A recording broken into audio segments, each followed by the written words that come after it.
কার কার জানা আছে?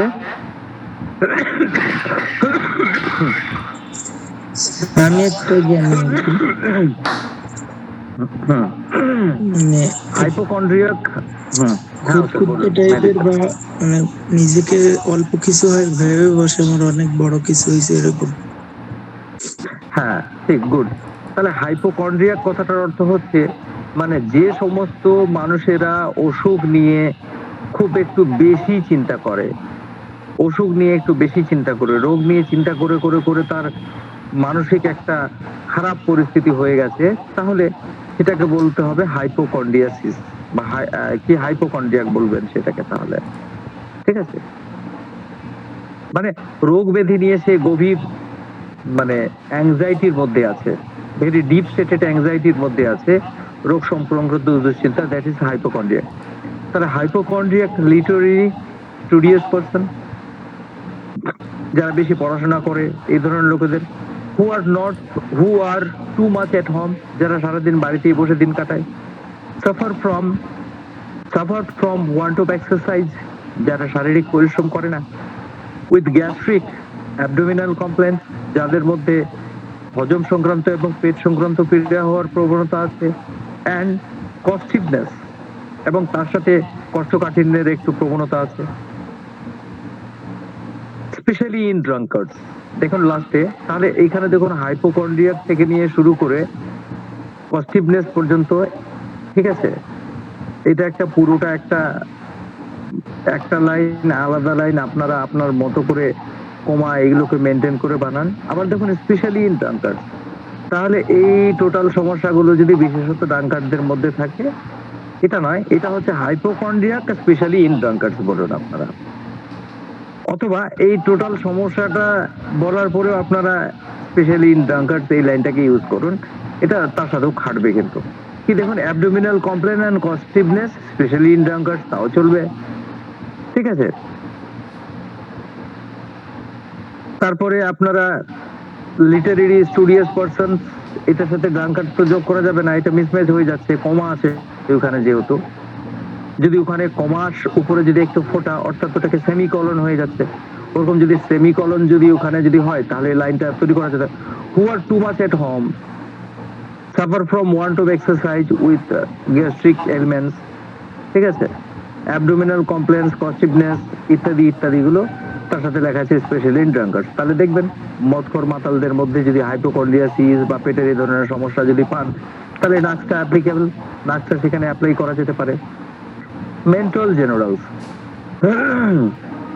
Persons who are very particular, তারপরে careful but incline to become easy excited to anger.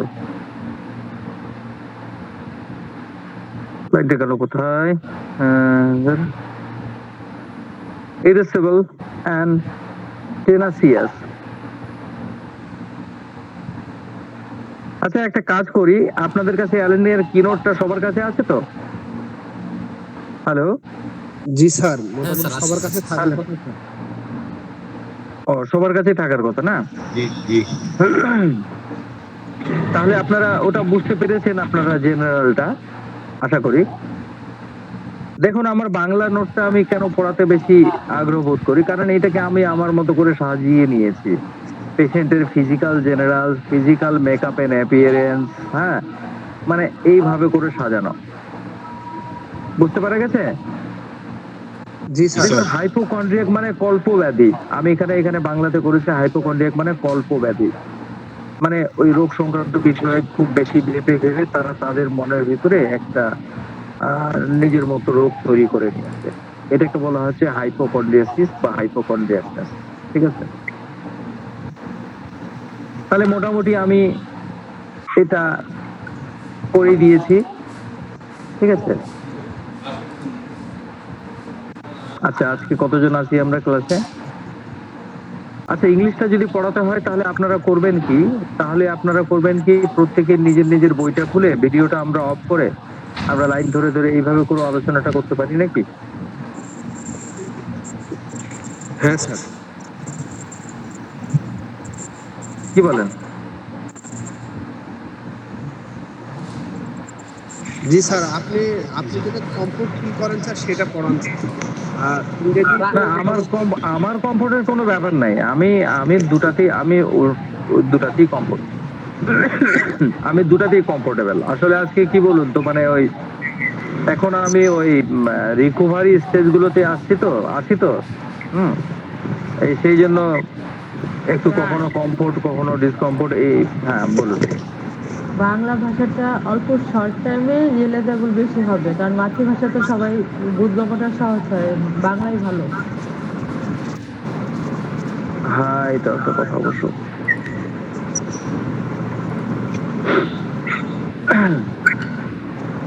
তাহলে আপনারা এখন পর্যন্ত যতখানি বুঝলেন, এটা কি প্রয়োগ করার ব্যাপারটা আপনারা কি এখন এই মানে যে যতখানি বললাম এটা কি প্রয়োগ করতে পারবেন আপনারা?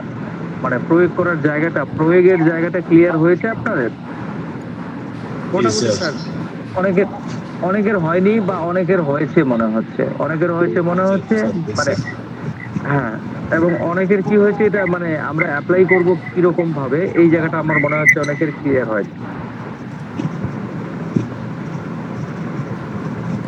তাহলে এক কাজ করি, আমি বাকি কিছুটা আমি আমার এটা থেকেও করে দিই আর পরে ফাইনালি নোটটা দিয়ে দেওয়া হবে। আপনারা আপনাদের মতো করে সাজিয়ে গুছিয়ে করে নেবেন। মেন্টাল সিম্পটম গুলো এখান থেকে একটু দেখিয়ে দেওয়ার চেষ্টা করি। কল্প ব্যাধি। হ্যালো, স্পিকার কারণ আছে? মনিরা হ্যালো, স্যার সব করে। মনিরা শোনা যাচ্ছে।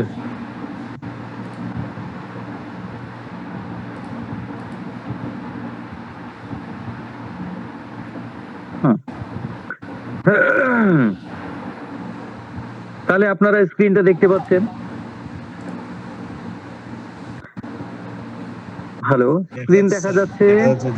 দেখা যাচ্ছে।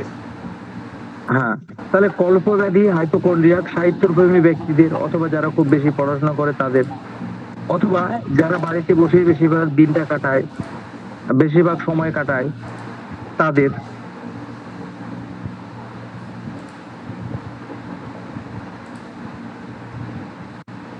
এবং যারা শারীরিক পরিশ্রম মোটেও করে না। কল্পব্যাধি তৎসহ অজীর্ণ বা বদহজম, পেটের সমস্যা, কোষ্ঠকাঠিন্য, কল্পবতী বিশেষত মাতালদের। নাকঝোম তাদের জন্য উপযোগী যারা খুব সতর্ক যত্নবান কিন্তু খুব সহজেই উত্তেজিত হয় বা রেগে যায়, খিটখিটে মেজাজের ও নাছোড়বান্দা প্রকৃতির ব্যক্তি। দুশ্চিন্তাগ্রস্ত তৎসহ মেজাজটা খিটখিটে, আত্মহত্যা করার ইচ্ছা কিন্তু আবার মরতে ভয় পায়। ঠিক আছে? তাহলে নার্সের পেশেন্টটা কিরকম হবে? নার্সের পেশেন্টটা হচ্ছে দুশ্চিন্তাগ্রস্ত, খিটখিটে মেজাজ, এবং পেশেন্টটা বলবে আর বাঁচে লাভ নাই, মরে যাব। ঠিক আছে? কিন্তু নার্সের রোগীরা দুঃখের সাথে বলে না যে মরে যাব। তারা করে কি? তারা রাগ এবং দুঃখ মিশ্রিত কন্ডিশনে তারা বলে কি যে ফাঁসি দিয়ে মরে যাব, বিষ খেয়ে নেব। ঠিক আছে? আর জ্বালাতন সহ্য হচ্ছে না। ঠিক এই ধরনের ভার্সন। কিন্তু অরাম মেটালিকামের রোগীরা বলে কি? অরাম মেটালিকামের রোগীরা আপনার সামনে আসবে, বসবে, হাসি খুশি ভাব মনে হবে। ঠিক আছে? এবং আত্মহত্যার কথা কোনোদিনও বলবে না আপনাকে, সেটাকে গোপন রাখবে। এবং ওরা করবে কি? ওরা করবে এরকম বলবে না, ওরা করেই দেবে। ঠিক আছে? কিন্তু নার্সের রোগীরা বলে কি? গলায় দড়ি দিয়ে দেবো, বিষ খেয়ে নেবো, এটা করে দেবো, সেটা করে দেবো, কিন্তু আবার করবে না, তারা মরতে হয়ে যাবে। এরকম একটা এক্সাম্পল দিই। বাড়িতে একজন পিতা খুব জ্বালাতন হচ্ছে। হ্যাঁ, বাচ্চা কাচ্চা কেউ কন্ট্রোল হচ্ছে না। অনেকগুলো বাচ্চা কাচ্চা সবাই সব সময় এদিকে ক্যা, ওদিকে কু, ওর এটা ওর সেটা। তাদের বক্তব্য কি? আর ভালো লাগছে না এগুলো জ্বালাতন, এই মরে গেলেই বাঁচি আর। হ্যাঁ, ঠিক এই ধরনের কথাবার্তা বলবে। কিন্তু আবার মরতে যাবে না, এরা মরতে যাবে না কোনোদিন। নাজভোম মুখ্যত তাদের জন্য অতি উৎকৃষ্ট যারা খুব উৎসাহী, উগ্র মেজাজি, ধৈর্যহীন প্রকৃতির, চট করে রেগে যাওয়ার স্বভাব, এবং যারা ঈর্ষাপরায়ণ ও দ্রুত প্রকৃতির। ফিজিক্যাল জেনারেলস অতি সংবেদনশীলতা। এটার সাথে কি এটা রেখে করা যায়? দেখি তো। হ্যাঁ, দেখি। হ্যাঁ, হ্যাঁ, এই দেখুন, এইটা দুটো একসাথে করি, আমি দেখে করি। তাহলে over sensitive to external impression, to noise, to order, light or music, hmm, trifling elements are unbearable, very harmless word of offense. তাহলে ওভার সেনসিটিভনেস মানে আপনারা তো বুঝতেই পারছেন, ওভার সেনসিটিভ হওয়া মানে হচ্ছে মানে ওভার সেনসিটিভ কথাটার অর্থ হচ্ছে যে কি বলে অতি সংবেদনশীল বা খুব বেশি সেনসিটিভ হওয়া। তাহলে ওভার সেনসিটিভনেস, অতি সংবেদনশীলতা, রোগী বাহ্যিক বিষয়ের প্রতি, বাইরের ঘটনাগুলোর প্রতি, চিৎকার চেঁচামেচি, কোনো উগ্রগন্ধ, আলোক অথবা গান বাজনা ইত্যাদির প্রতি অত্যাধিক সংবেদনশীল। রোগী তুচ্ছ রোগ যন্ত্রণাগুলিও সহ্য করতে পারে না। ঠিক আছে, ব্রেকেটে ক্যামোমিলা, ছোট ছোট বিষয়গুলোকেও সহ্য করতে পারছে না, নির্দোষ কথাতেও রাগ করে ইগনেশিয়া। তাহলে এটা বোঝা গেছে আপনাদের। নার্ভসভূমের ব্যথা বেদনা যন্ত্রণাগুলো কিরকম হবে? বেদনা বা যন্ত্রণা ঝিনঝিন করার মতন বা ঝিঝি ধরার মতো, মানে টিংলিং টাইপ, সুচ ফোটানোর মতো, মানে সুচ ফোটানোর মতো ও তীব্র কনকন করার মতন। সঞ্চালনে ও স্পর্শে যন্ত্রণাগুলো বৃদ্ধি পাচ্ছে, নড়াচড়া করলে বা টাচ করলে ব্যথাটা বৃদ্ধি পায়। মূর্ছা যাওয়ার প্রবণতা বা অজ্ঞান হওয়ার প্রবণতা, নাক্স মস্কিটা অ্যান্ড সালফার। পেশেন্ট অজ্ঞান হয়ে যাওয়ার মতো অবস্থা হয় নাক্স মস্কিটা এবং সালফারে আছে। উগ্র গন্ধে, সকালে, খাবারের পরে এবং একবার প্রসব বেদনার পরে রোগী মূর্ছা যায়। তাহলে রোগীটা অজ্ঞান হয়ে পড়ে কিসে? কোনো উগ্র গন্ধ, পারফিউমের গন্ধ, খাবারের কোনো উগ্র গন্ধ, হুম, এবং সকালের দিকটাতে বেশি হয় এবং খাবারের পরে হয়, এবং যখন প্রসব বেদনাটা উঠছে সেই সময়টাতে রোগীর মধ্যে মূর্ছা যাওয়ার প্রবণতাটা দেখা যাচ্ছে। সকালবেলা বসে থাকলে অথবা ঘুমোতে যাবার কয়েক ঘন্টা আগে পড়াশোনা করার সময় খুব ঘুম পায়।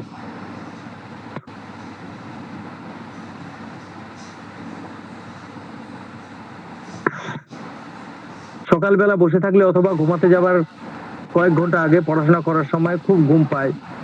ভোর 3টা-4টার সময় রোগীর ঘুম ভেঙে যায় ও সকালে অনেক বেলা পর্যন্ত স্বপ্ন দেখার মতো ঘুমের ঘরে আচ্ছন্ন থাকে এবং যেটা থেকে জাগ্রত হওয়া খুব কষ্টকর। ঘুম থেকে জাগ্রত হওয়ার পরে রোগী প্রচন্ড ক্লান্তি ও দুর্বল অনুভব করে।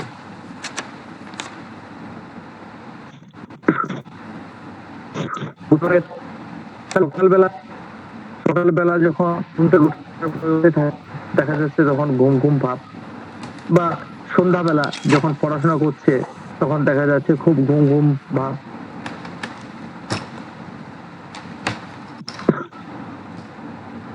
ভোর 3টা-4টার সময় রোগীর ঘুম ভেঙে, হ্যাঁ দাঁড়ান।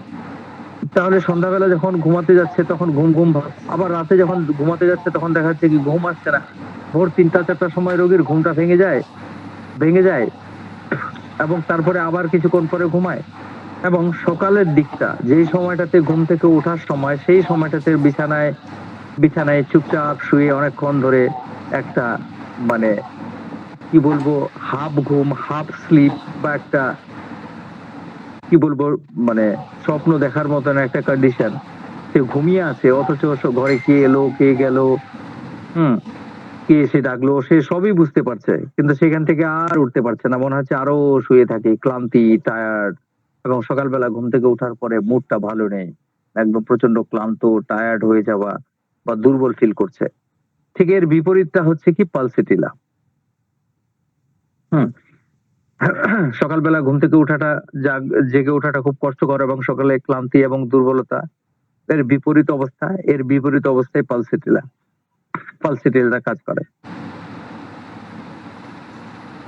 দেখুন, শিশুদের নাক বন্ধ, ছোট বাচ্চাদের নাক বন্ধ হতে 3টা মেডিসিন, একটা এমন কাপ, একটা হচ্ছে স্যাম্বুকাস।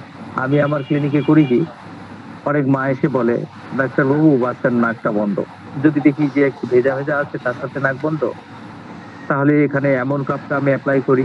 হয়তো দেখা হলো কি এমন কাপ 4টি ছোট্ট একটা কন্টেনারে দিয়ে বললাম নাকটা বন্ধ হলে এটা আপনি অ্যাপ্লাই করবেন। হুম, কিন্তু আবার যদি দেখা যায় যে কনস্টিপেশন আছে, মেজাজটা বাচ্চাটা একটু খিটখিটে প্রকৃতির, আবার নাকটা বন্ধ হয়ে যাবার একটু টেন্ডেন্সি, রাতে শুতে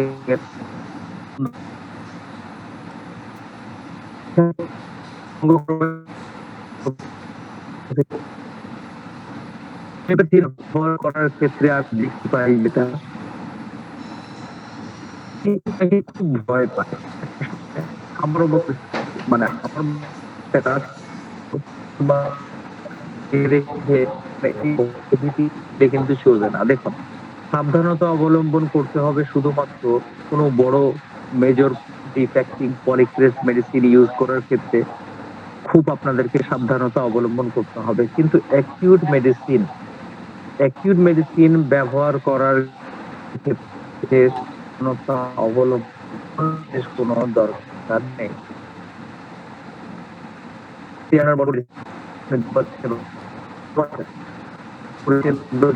এমন দিলেন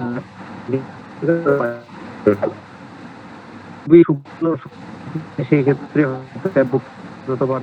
আপনি দেখছেন নাক বন্ধ, ঘুমাচ্ছে, পায়খানা কেমন না আজকে পায়খানা হয়নি, চুপ করে নাক বন্ধ থাকছে, এক ডোজ দিয়ে দিলেন বা স্যামুকাস দিয়ে দিলেন। হয়তো দেখা গেল কি একদিন আপনি দেখছেন যে হঠাৎ করে ঠান্ডা লেগে একটু সর্দি কাশি কফ হওয়ার মতন পরিস্থিতি, আপনি অ্যাকোনাইট প্রয়োগ করলেন, আপনি ব্রাইনিয়া প্রয়োগ করলেন, আপনি বেলেডোনা প্রয়োগ করলেন।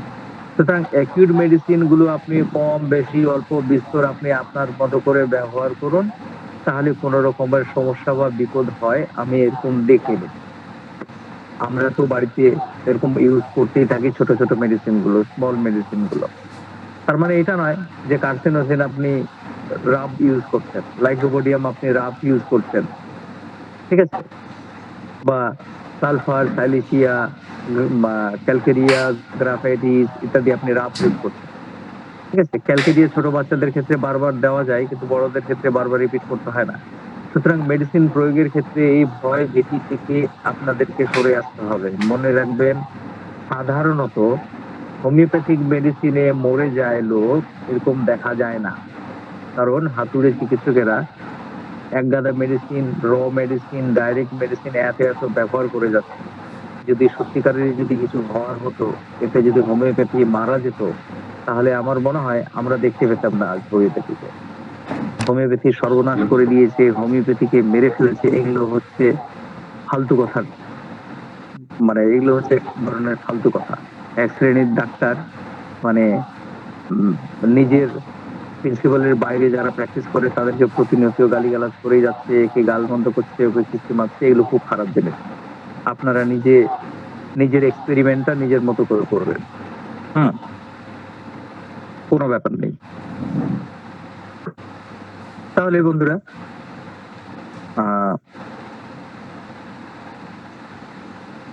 সর্দিটা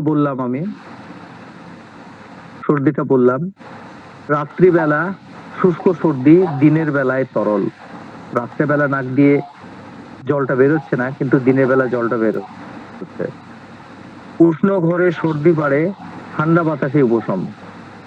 ঘরটা গরম, ঘরের ভিতরে সর্দিটা বাড়ছে, কিন্তু আবার ঘর থেকে বাইরে বেরিয়ে আসলো খোলামেলা জায়গা, তখন আবার দেখা যাচ্ছে যে উপশম হয়ে গেছে। অর্থাৎ গরম ঘরের ভিতরে নাকটা বন্ধ, খোলামেলা জায়গায় আসলে নাক থেকে জলটা পড়ে ডিসচার্জটা হয়ে রিলিফ হয়ে যাচ্ছে।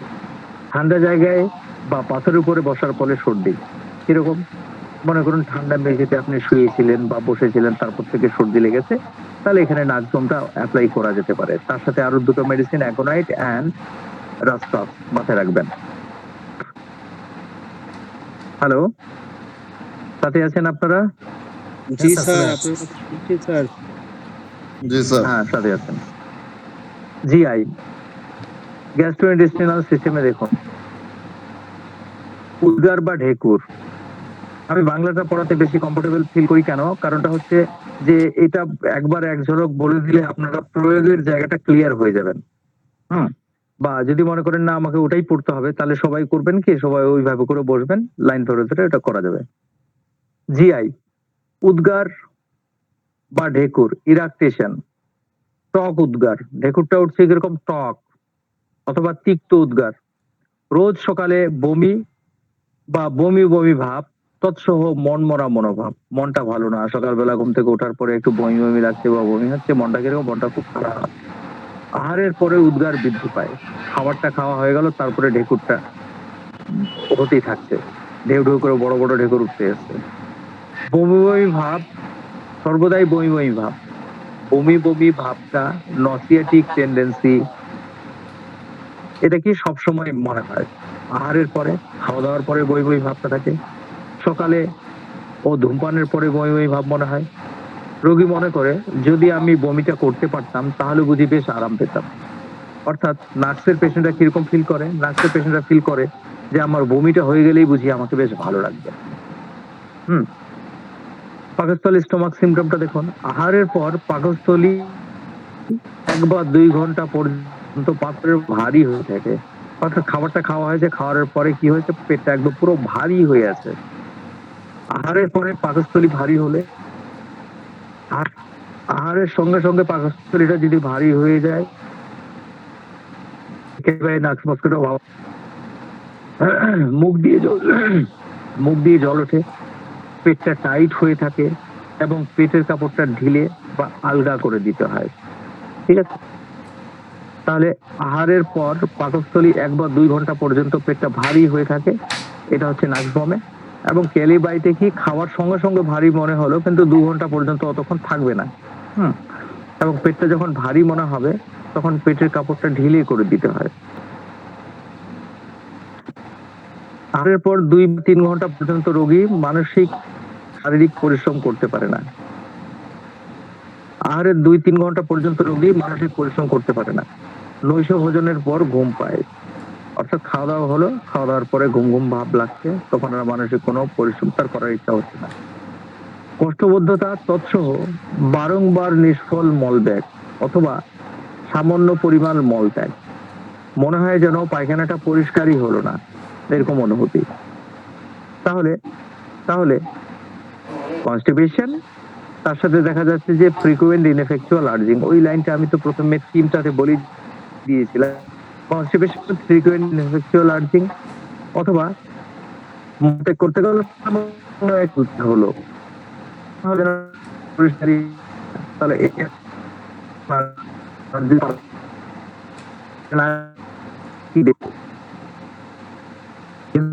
লেখা আছে হলে উপরে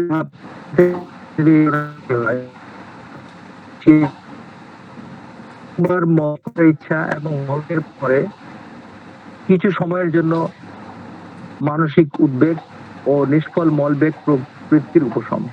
অর্থাৎ অর্থাৎ পায়খানাটা করার পরে মানসিক কিছুটা শান্তি পেল, একটু আরাম পেল। সকালে ঘুম ভাঙার পরে ও মানসিক পরিশ্রমের পরে উক্ত লক্ষণগুলো বৃদ্ধি পায়। সকালবেলা ঘুম থেকে ওঠার পরে ও মানসিক পরিশ্রম যদি করে তাহলে দেখা যাচ্ছে যে লক্ষণগুলো বৃদ্ধি পাচ্ছে। এবার দেখুন ব্র্যাকেটে লেখা আছে মলদ্বারের নিষ্ক্রিয়তা ও মলত্যাগের ইচ্ছা না থাকলে ব্রায়োনিয়া সালফার।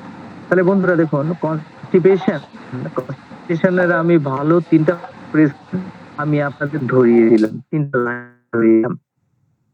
এই 3টা লাইন দিয়ে আপনার কনস্টিপেশন করতে রোগী এসে বলছে পায়খানাটা তো যাচ্ছে, পায়খানা যাচ্ছে কিন্তু ডাক্তারবাবু ক্লিয়ার হচ্ছে না, তাহলে নাজরুম। কিন্তু রোগী যদি এরকম এসে বলে যে ডাক্তারবাবু পায়খানার কোনো চাপই নাই, কোনো ইচ্ছাই নাই, কোনো প্রেশারই নাই, তাহলে ব্রায়োনিয়া সালফার। শুধুমাত্র এক্সিস গুলো মিলিয়ে নিন। ঠিক আছে? দেখুন এক্সিস গুলোকে এখানে আমি বারবার প্রত্যেকটা মেডিসিন বলার আগে এক্সিস পয়েন্ট গুলোকে আমি রাখি কেন? কারণটা হচ্ছে কি, আমি আপনাদেরকে এমন কিছু বেসিক 2-3টা লাইন হাতে ধরিয়ে দিয়ে রাখতে চাই। করবেন কি, যে কোনো মেডিসিন প্রয়োগ করার আগে করবেন কি, আপনি একটু শর্তগুলোর সাথে মিলিয়ে নেবেন। আচ্ছা এই পেশেন্ট এই শর্তগুলোর সাথে মিলছে তো, আচ্ছা চলো এইটাই তাহলে মেডিসিন। তাহলে আলোচনার মাধ্যমে আমি একটা কথা একটু আলোচনা করে ফেলি। আমি তো আমার চিকেন পক্স হওয়ার জন্য তো আমি ঘর থেকে বেরোচ্ছি না, ফুললি আইসোলেট করে নিয়েছি নিজেকে। বাচ্চা কাচ্চাদেরকেও আমি আলাদা করে করে দিয়েছি, আমি আর আসতে দিই না কাছে। ঠিক আছে? তো ঘরে বসে বসে আমি ওই ভিডিও কলিং এ কিছু কিছু পেশেন্ট আমি দেখলাম। একটা পলিসিস্টিক কিডনি ডিজিজের একটা কেস, লাস্ট আপনার কি বললাম বুঝি গত, তো পেশেন্টের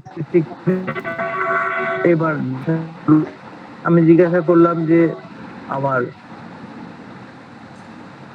এক্সিস কি আছে, তো বলে patient is very cheap and thirstless. আচ্ছা আমি বললাম দেখতে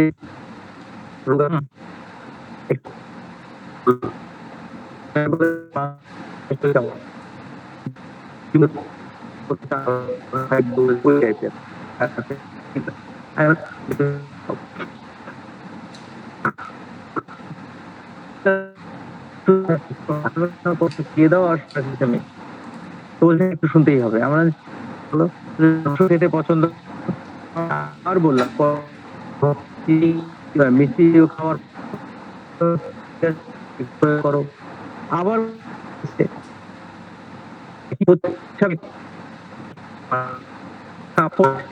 দিয়ে বললাম যে কস্টিউম অ্যাপ্লাই করো, আমি দিয়ে করতাম করে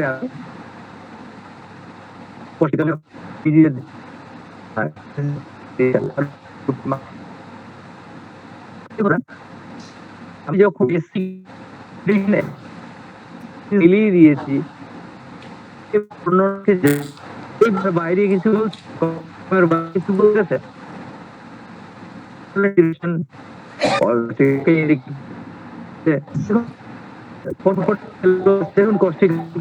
করতে করতে ক্লিয়ার করতে হবে যে আপনি কত দ্রুত প্রেসক্রিপশন করার ক্ষমতা রাখেন। বুঝতে পারা গেছে আশা করি।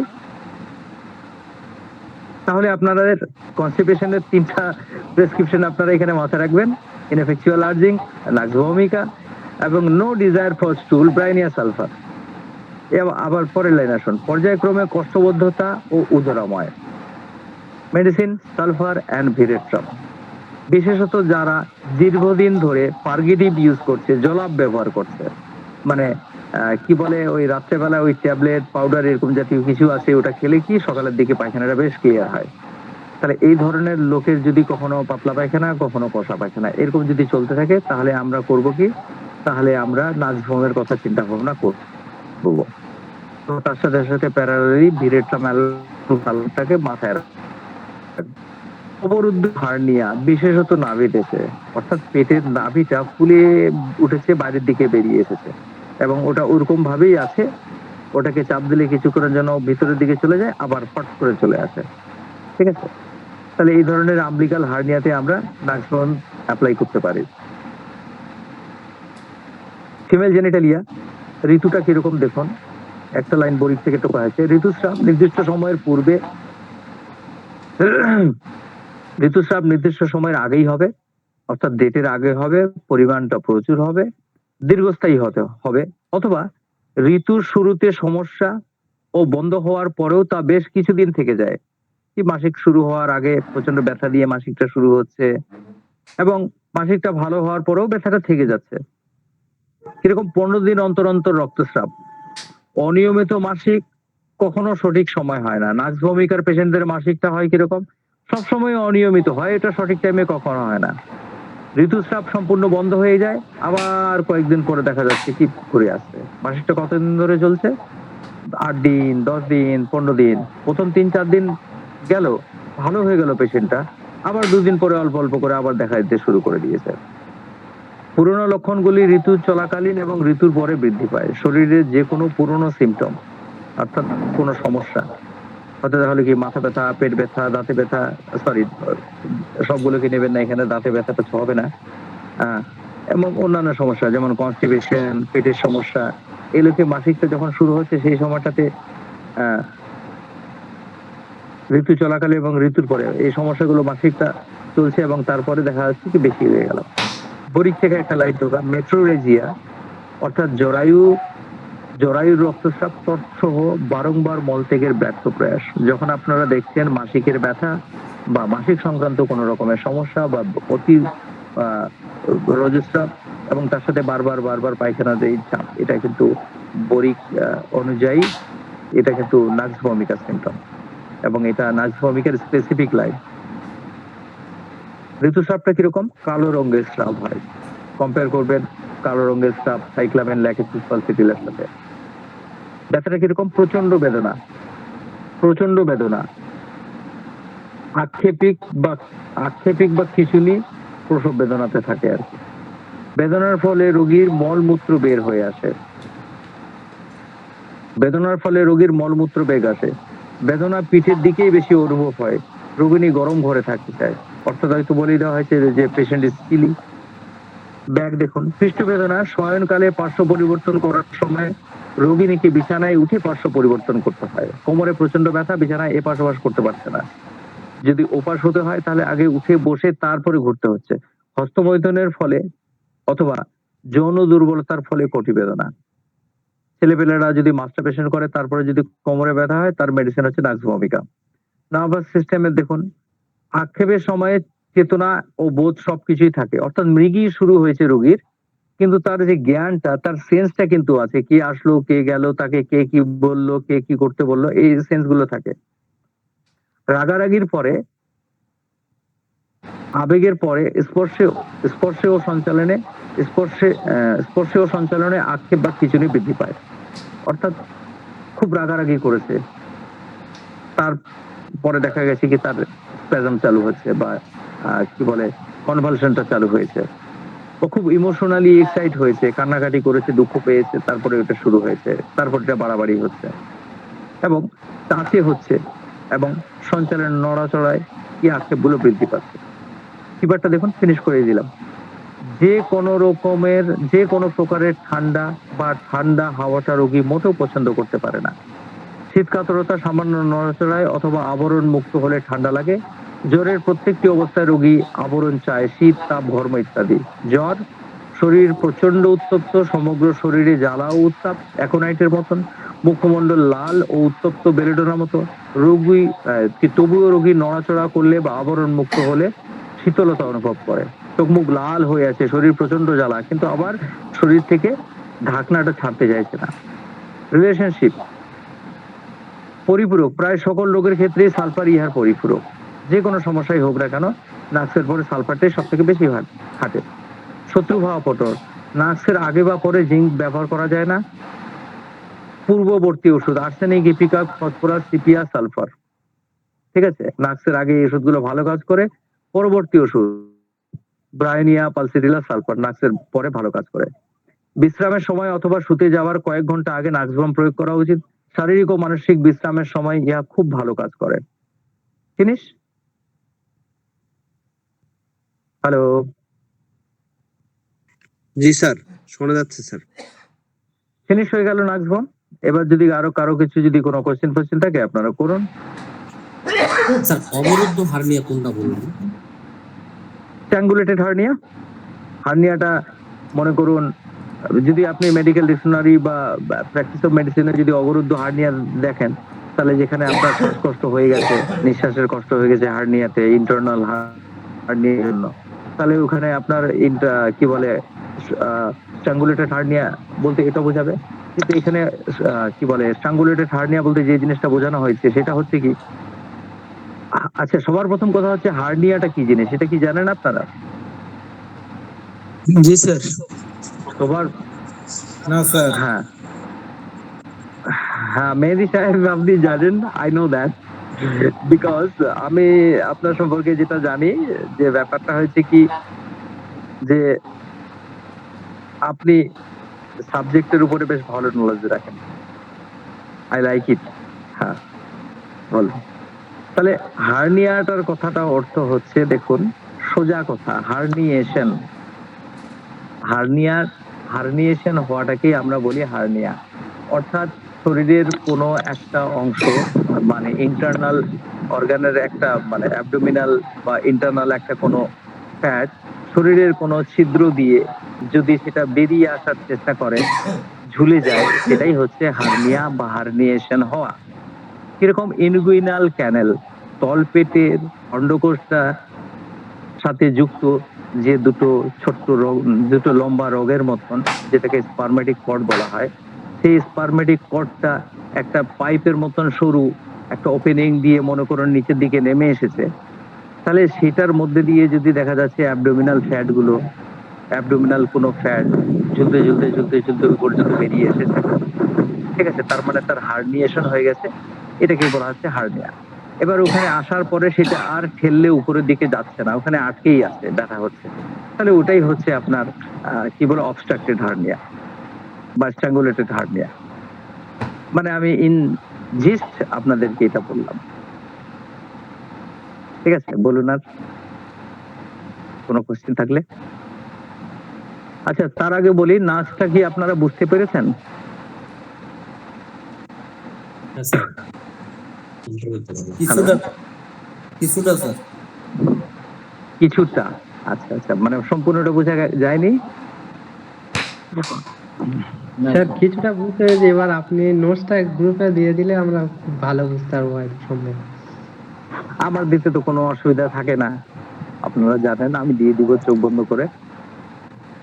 ঠিক হুম, ঠিক আছে, থ্যাংক ইউ। নোটসটা আমি দিই, কোনো ব্যাপার নাই আমার, কারণ এটা আমার আবিষ্কার করা নয়, আমার দিতে কোনো অসুবিধা নেই। ঠিক আছে, দিয়ে দেওয়া হবে। জি আর জি স্যার। আপনার আর আপনাদেরকে এইভাবে বাংলা করে দেওয়ার উদ্দেশ্যটা হচ্ছে কি জানেন তো, প্রত্যেকটা লাইন আপনারা ইউজ করবেন, ইউটিলাইজ করবেন।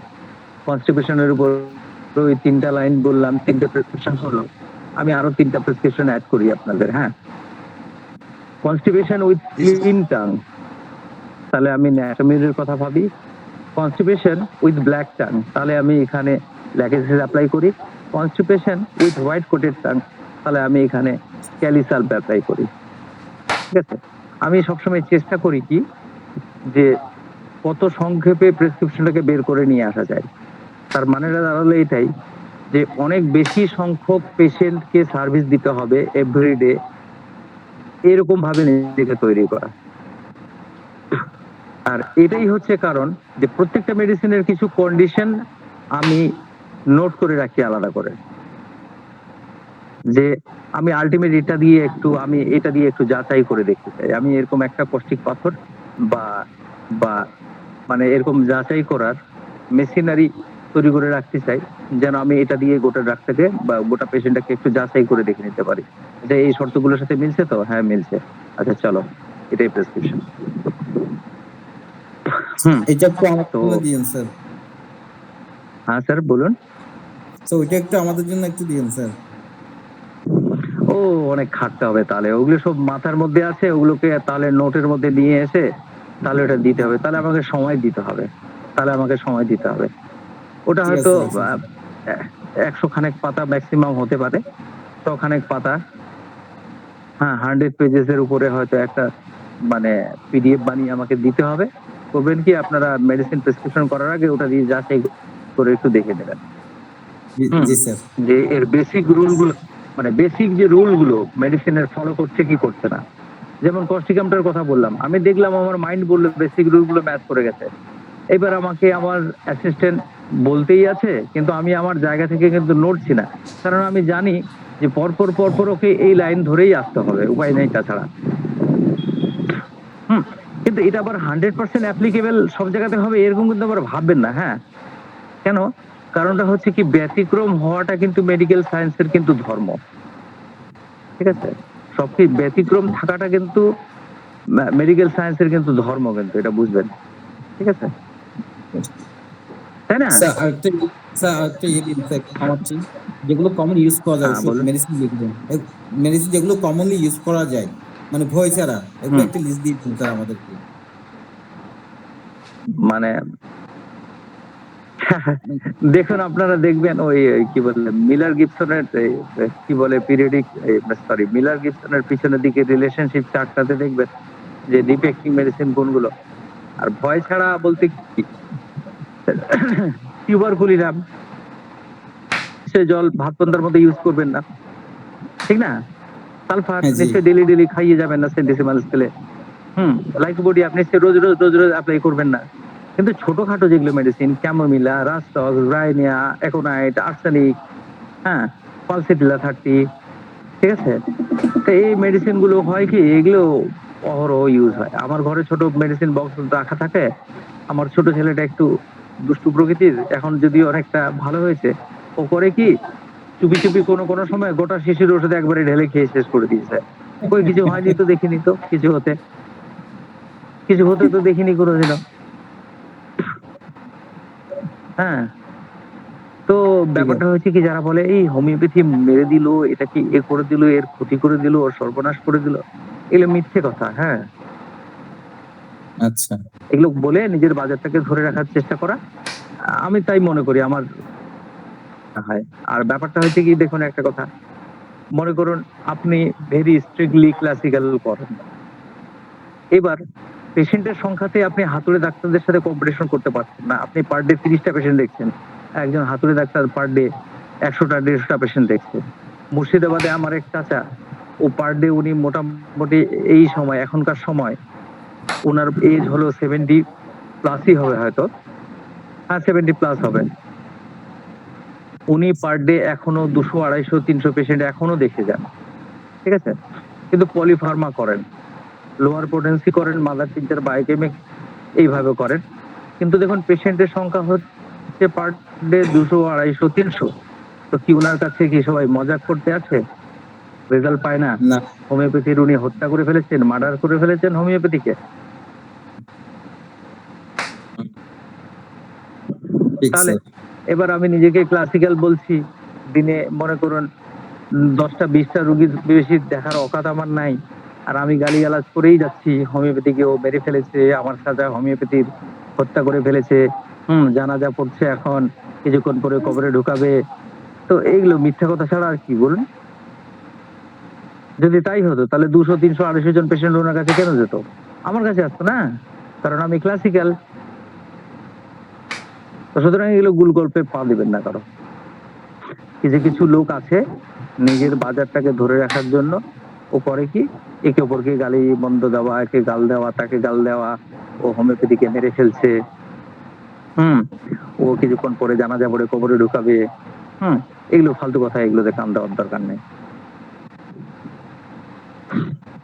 তবে শুধু আরো একটা কথা বলবো, যে কারো সমালোচনা করবেন না,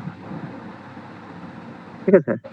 আপনি আপনার কাজটা করবেন, আমরা আমাদের কাজটা করবো, যে যার কাজ করবে, জি স্যার। তাই না? আচ্ছা, অ্যালোপ্যাথি ডাক্তারদেরকে দেখেছেন একে অপরের সাথে কাদা ছোড়াছড়ি করতে, গালিগালাজ করতে? না স্যার, না, কখনোই করে না। কখনো না। মনে স্যার, করেন শরীরে একটা ফোড়া হয়েছে, হ্যাঁ, একটা শরীরে ফোড়া বা একটা ঘা বা একটা চুলকানি হয়েছে, আপনি একজন এমবিবিএস ডাক্তারের কাছে গেলেন, ওষুধ দিল, ওষুধ দেওয়ার পর ভাই এই ওষুধটা খাও, কি করবে? যাও একজন ডার্মাটোলজিস্টকে দেখিয়ে নিও, কি তাই তো? তার মানে কি ও ঘা ফোড়া ও চুলকানিটার চিকিৎসা করতে পারবে না? পারবে, কিন্তু তাও পাঠালো কেন? কারণ না, এটা ওরই সাবজেক্ট। তাহলে দেখুন আন্ডারস্ট্যান্ডিং।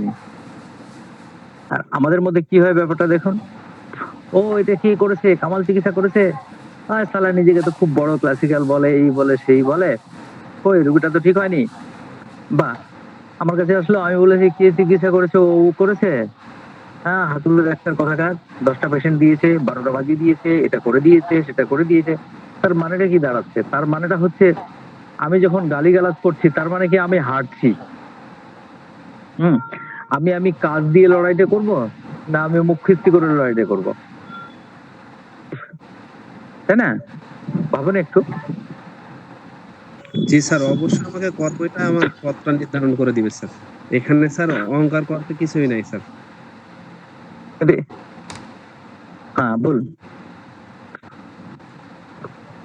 নিজ কর্মটা নিজেকে করতে হবে, একে তাকে গালি দেওয়া, এর দুর্নাম করা। আমি তো এরকম অনেক হোমিওপ্যাথি ডাক্তার দেখেছি যে একটা শিশিতে যে 5-7 রকমের ওষুধ মিলিয়ে দিয়ে দেয়, আবার তার কাছে দেখেন patient যাচ্ছে, আরাম পাচ্ছে, ভালো হচ্ছে, তার জন্যই না যাচ্ছে, এমনি এমনি তো যাচ্ছে না। হ্যাঁ, এখন কথাটা হলো কি, সাময়িক আরাম পাচ্ছে, সেটা পেলিয়েশন হচ্ছে, সেটা টেম্পোরারি রিলিফ হচ্ছে, তাহলে যার যেটা ক্ষমতা সে সেই লেভেলে করছে, তাই না? আপনি বেস্ট, আপনি কাজ দিয়ে প্রমাণ করবেন, না আপনি খিস্তি মেরে প্রমাণ করবেন? কাজ দিয়ে স্যার, কাজ দিয়ে প্রমাণ করতে হবে। ইয়েস, ডেফিনেটলি কাজ দিয়ে প্রমাণ করতে হবে। খিস্তি মেরে কেন প্রমাণ করবেন? আমরা কি খিস্তিবাজ? না না আমরা অসভ্য, খালি একে তাকে গাল দেওয়া।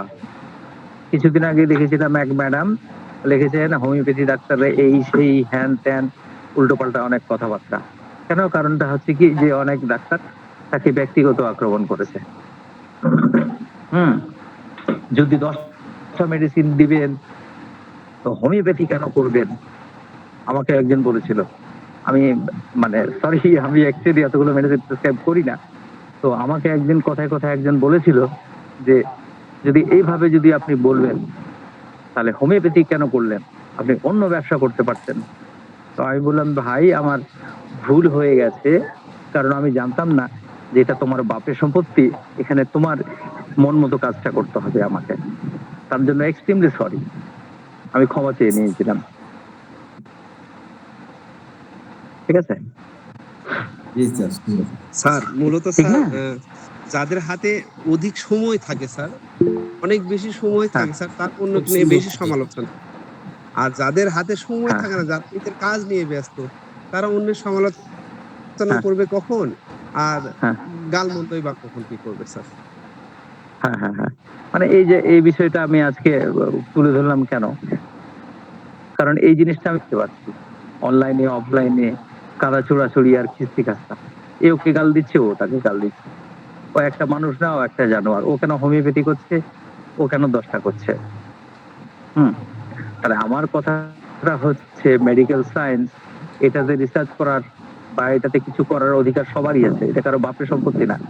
আপনি একটা দিবেন না, আপনি 10টা দিবেন, এটা আপনার ব্যক্তিগত ব্যাপার।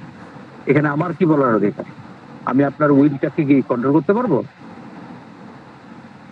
না স্যার।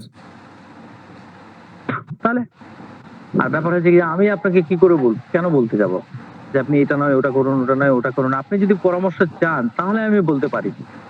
আর এটা তো আমার বাপের সম্পত্তি। কি আমি কি অধিকারে আপনাকে বলছি যে আপনি হোমিওপ্যাথি কেন করবেন? হ্যাঁ, মাস্টার হ্যানিম্যান তো আর আমার বাবা নয় যে আমার বাবার সম্পত্তিটাকে ওরা এরকম তছনছ করছে আর আমি দেখে চুপ করে কি করে থাকি। আর এটাকে প্রতিবাদ বলে না, এটাকে বলা হয় কলহ, বিদ্বেষ ছড়ানো। আপনি এটা বলে ভাবছেন যে আমি প্রতিবাদ করলাম, এটা প্রতিবাদ বলে না, এটাকে বলা হচ্ছে কলহ বিদ্বেষ ছড়ানো বলা হয় এটাকে। কি তাই নয় কি? ঠিক স্যার। জি স্যার, জি স্যার, ঠিক বলেছেন। স্যার আরো একটা বিষয় আছে, মানে অনেক অন্ধ ভক্ত হ্যাঁ আছে মেরি আর স্যার। কি, শীর্ষ, মানে অনেক হ্যাঁ ডাক্তারের দেখা গেল ফলোয়ার আছে, অন্ধ শিষ্য আছে। তো তাদের দেখা হ্যাঁ গেল একটা কিছু বললেই সাথে সাথে গায়ে লেগে যায়, শুরু করে দিল, ঠিক আছে। মানে এগুলা দেখতে এই দেখতে তাদের একটা শিক্ষা কম। জি স্যার বীতশ্রদ্ধ ভাব চলে আসছে, ঠিক আছে। এই জন্য মানে যত গ্রুপ ছিল হোমিওপ্যাথিক, যেখানে যেখানে আমি অ্যাড ছিলাম, সব বেরিয়ে চলে আসছি আসলে। কারণ মেন্টাল প্রশান্তিটাই অনেক কিছু।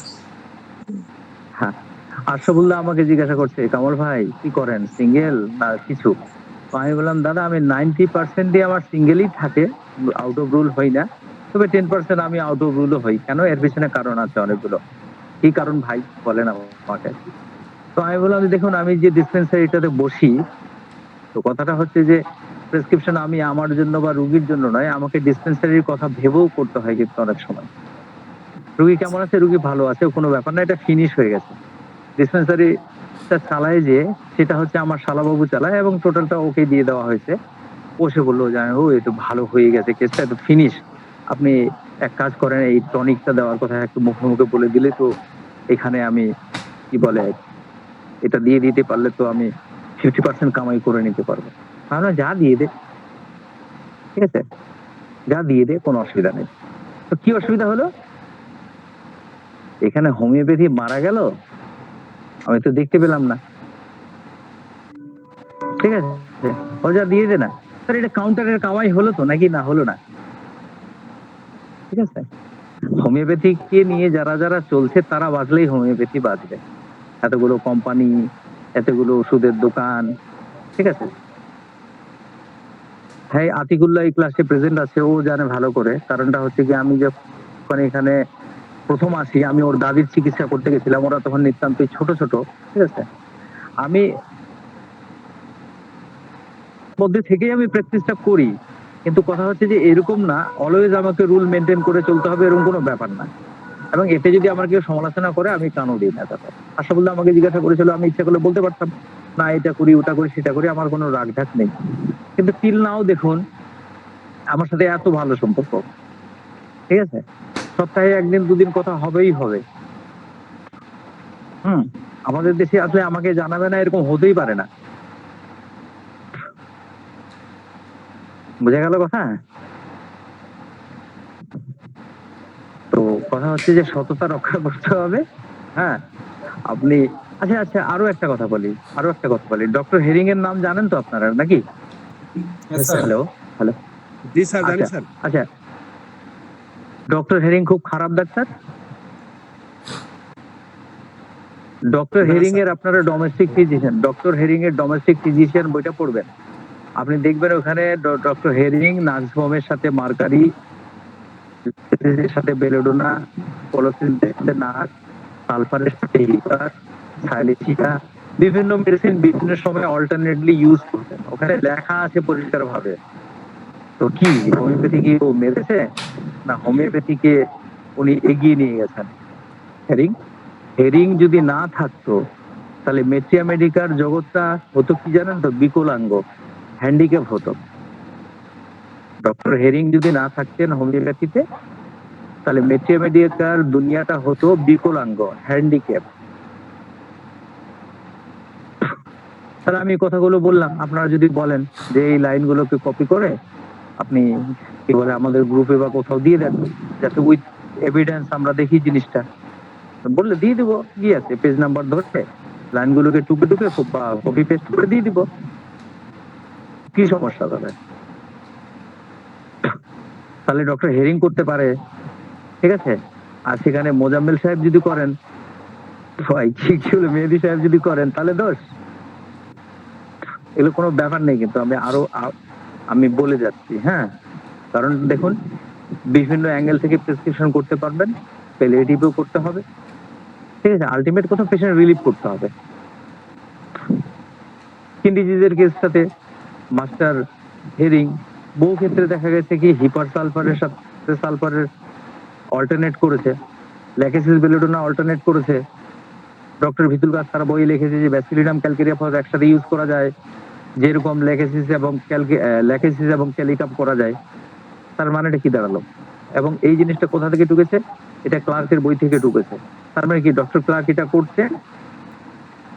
মাস্টার হ্যানিম্যান রাস্টক্স ব্রাইনিয়া অল্টারনেট করার কথা বলেছেন তার ম্যাথমেটিকা পিউরা বইটাতে। তবে হ্যাঁ, ক্রনিক মাইজমেটিক কেসে কিন্তু এগুলো চলে না, এটা কিন্তু মাথায় রাখবেন, হ্যাঁ। কারণ ট্রিটমেন্ট এবং ম্যানেজমেন্টে আপনি যা ইচ্ছা তাই করতে পারেন, ঠিক আছে। কিন্তু মাইজমেটিক ক্রনিক কেসে এটা কিন্তু করা যায় না। সেক্ষেত্রে কিন্তু আপনাকে সবকিছু বিচার বিশ্লেষণ করে একটা সিঙ্গেল মেডিসিনই কিন্তু করতে হবে, এটাই নিয়ম।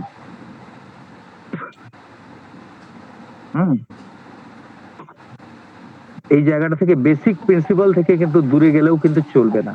হোমিওপ্যাথির যে কার্ডিনাল প্রিন্সিপাল অফ হোমিওপ্যাথি, এটা থেকে কিন্তু দূরে সরে গেলেও কিন্তু চলবে না, এটাও কিন্তু মনে রাখবেন, ঠিক আছে।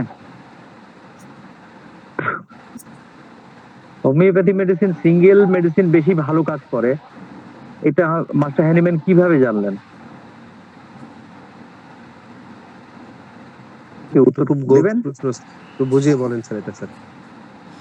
দেখুন, মাস্টার হ্যানিম্যান দেখেছেন সিঙ্গেল মেডিসিন বেশি ভালো কাজ করছে, বা এটাই করা উচিত। তার মানেটা কি দাঁড়ালো? উনি ডবল ট্রিপল সবকিছু দিয়ে পরীক্ষা নিরীক্ষা করেছেন, তারপরে না এই সিদ্ধান্তে উপনীত হয়েছেন নাকি? পরীক্ষা নাই, নিরীক্ষা নাই, শুধু শুধু সিদ্ধান্ত হয়? বিজ্ঞান মানে কি? বিজ্ঞান মানে এক্সপেরিমেন্ট করবে, অবজারভেশন করবে, তারপরে না কনক্লুশন লিখবেন নাকি? জি স্যার। মাস্টার হ্যানিম্যান এই নীতিটার কথা বলেছেন যে সিঙ্গেল মেডিসিনই করতে হবে, কিন্তু নইলে কিন্তু ক্রনিক ডিজিজ ভালো করা যাবে না। তার মানেটা কি দাঁড়ালো? তার মানেটা নিশ্চয়ই আগে উনি ওগুলো করে দেখেছেন যে না এটা থেকে এটা বেশি ভালো, আচ্ছা চলো তাহলে এটাকে নেওয়া যাক, এটাকে ছেড়ে দেওয়া যাক। তাহলে মেডিকেল সায়েন্স ইজ এক্সপেরিমেন্ট, ঠিক আছে। তারপরে অবজারভেশন, এবং তারপরে হচ্ছে আপনার কনক্লুশন। তাহলে আপনি আপনার এক্সপেরিমেন্টটা করবেন না। সিপিয়া অফিসিনালিস ন্যাট্রামেরের কমপ্লিমেন্টারি। সিপিয়া হচ্ছে একটা সামুদ্রিক মাছ, তার শরীরে ন্যাট্রামের আছে না নাই?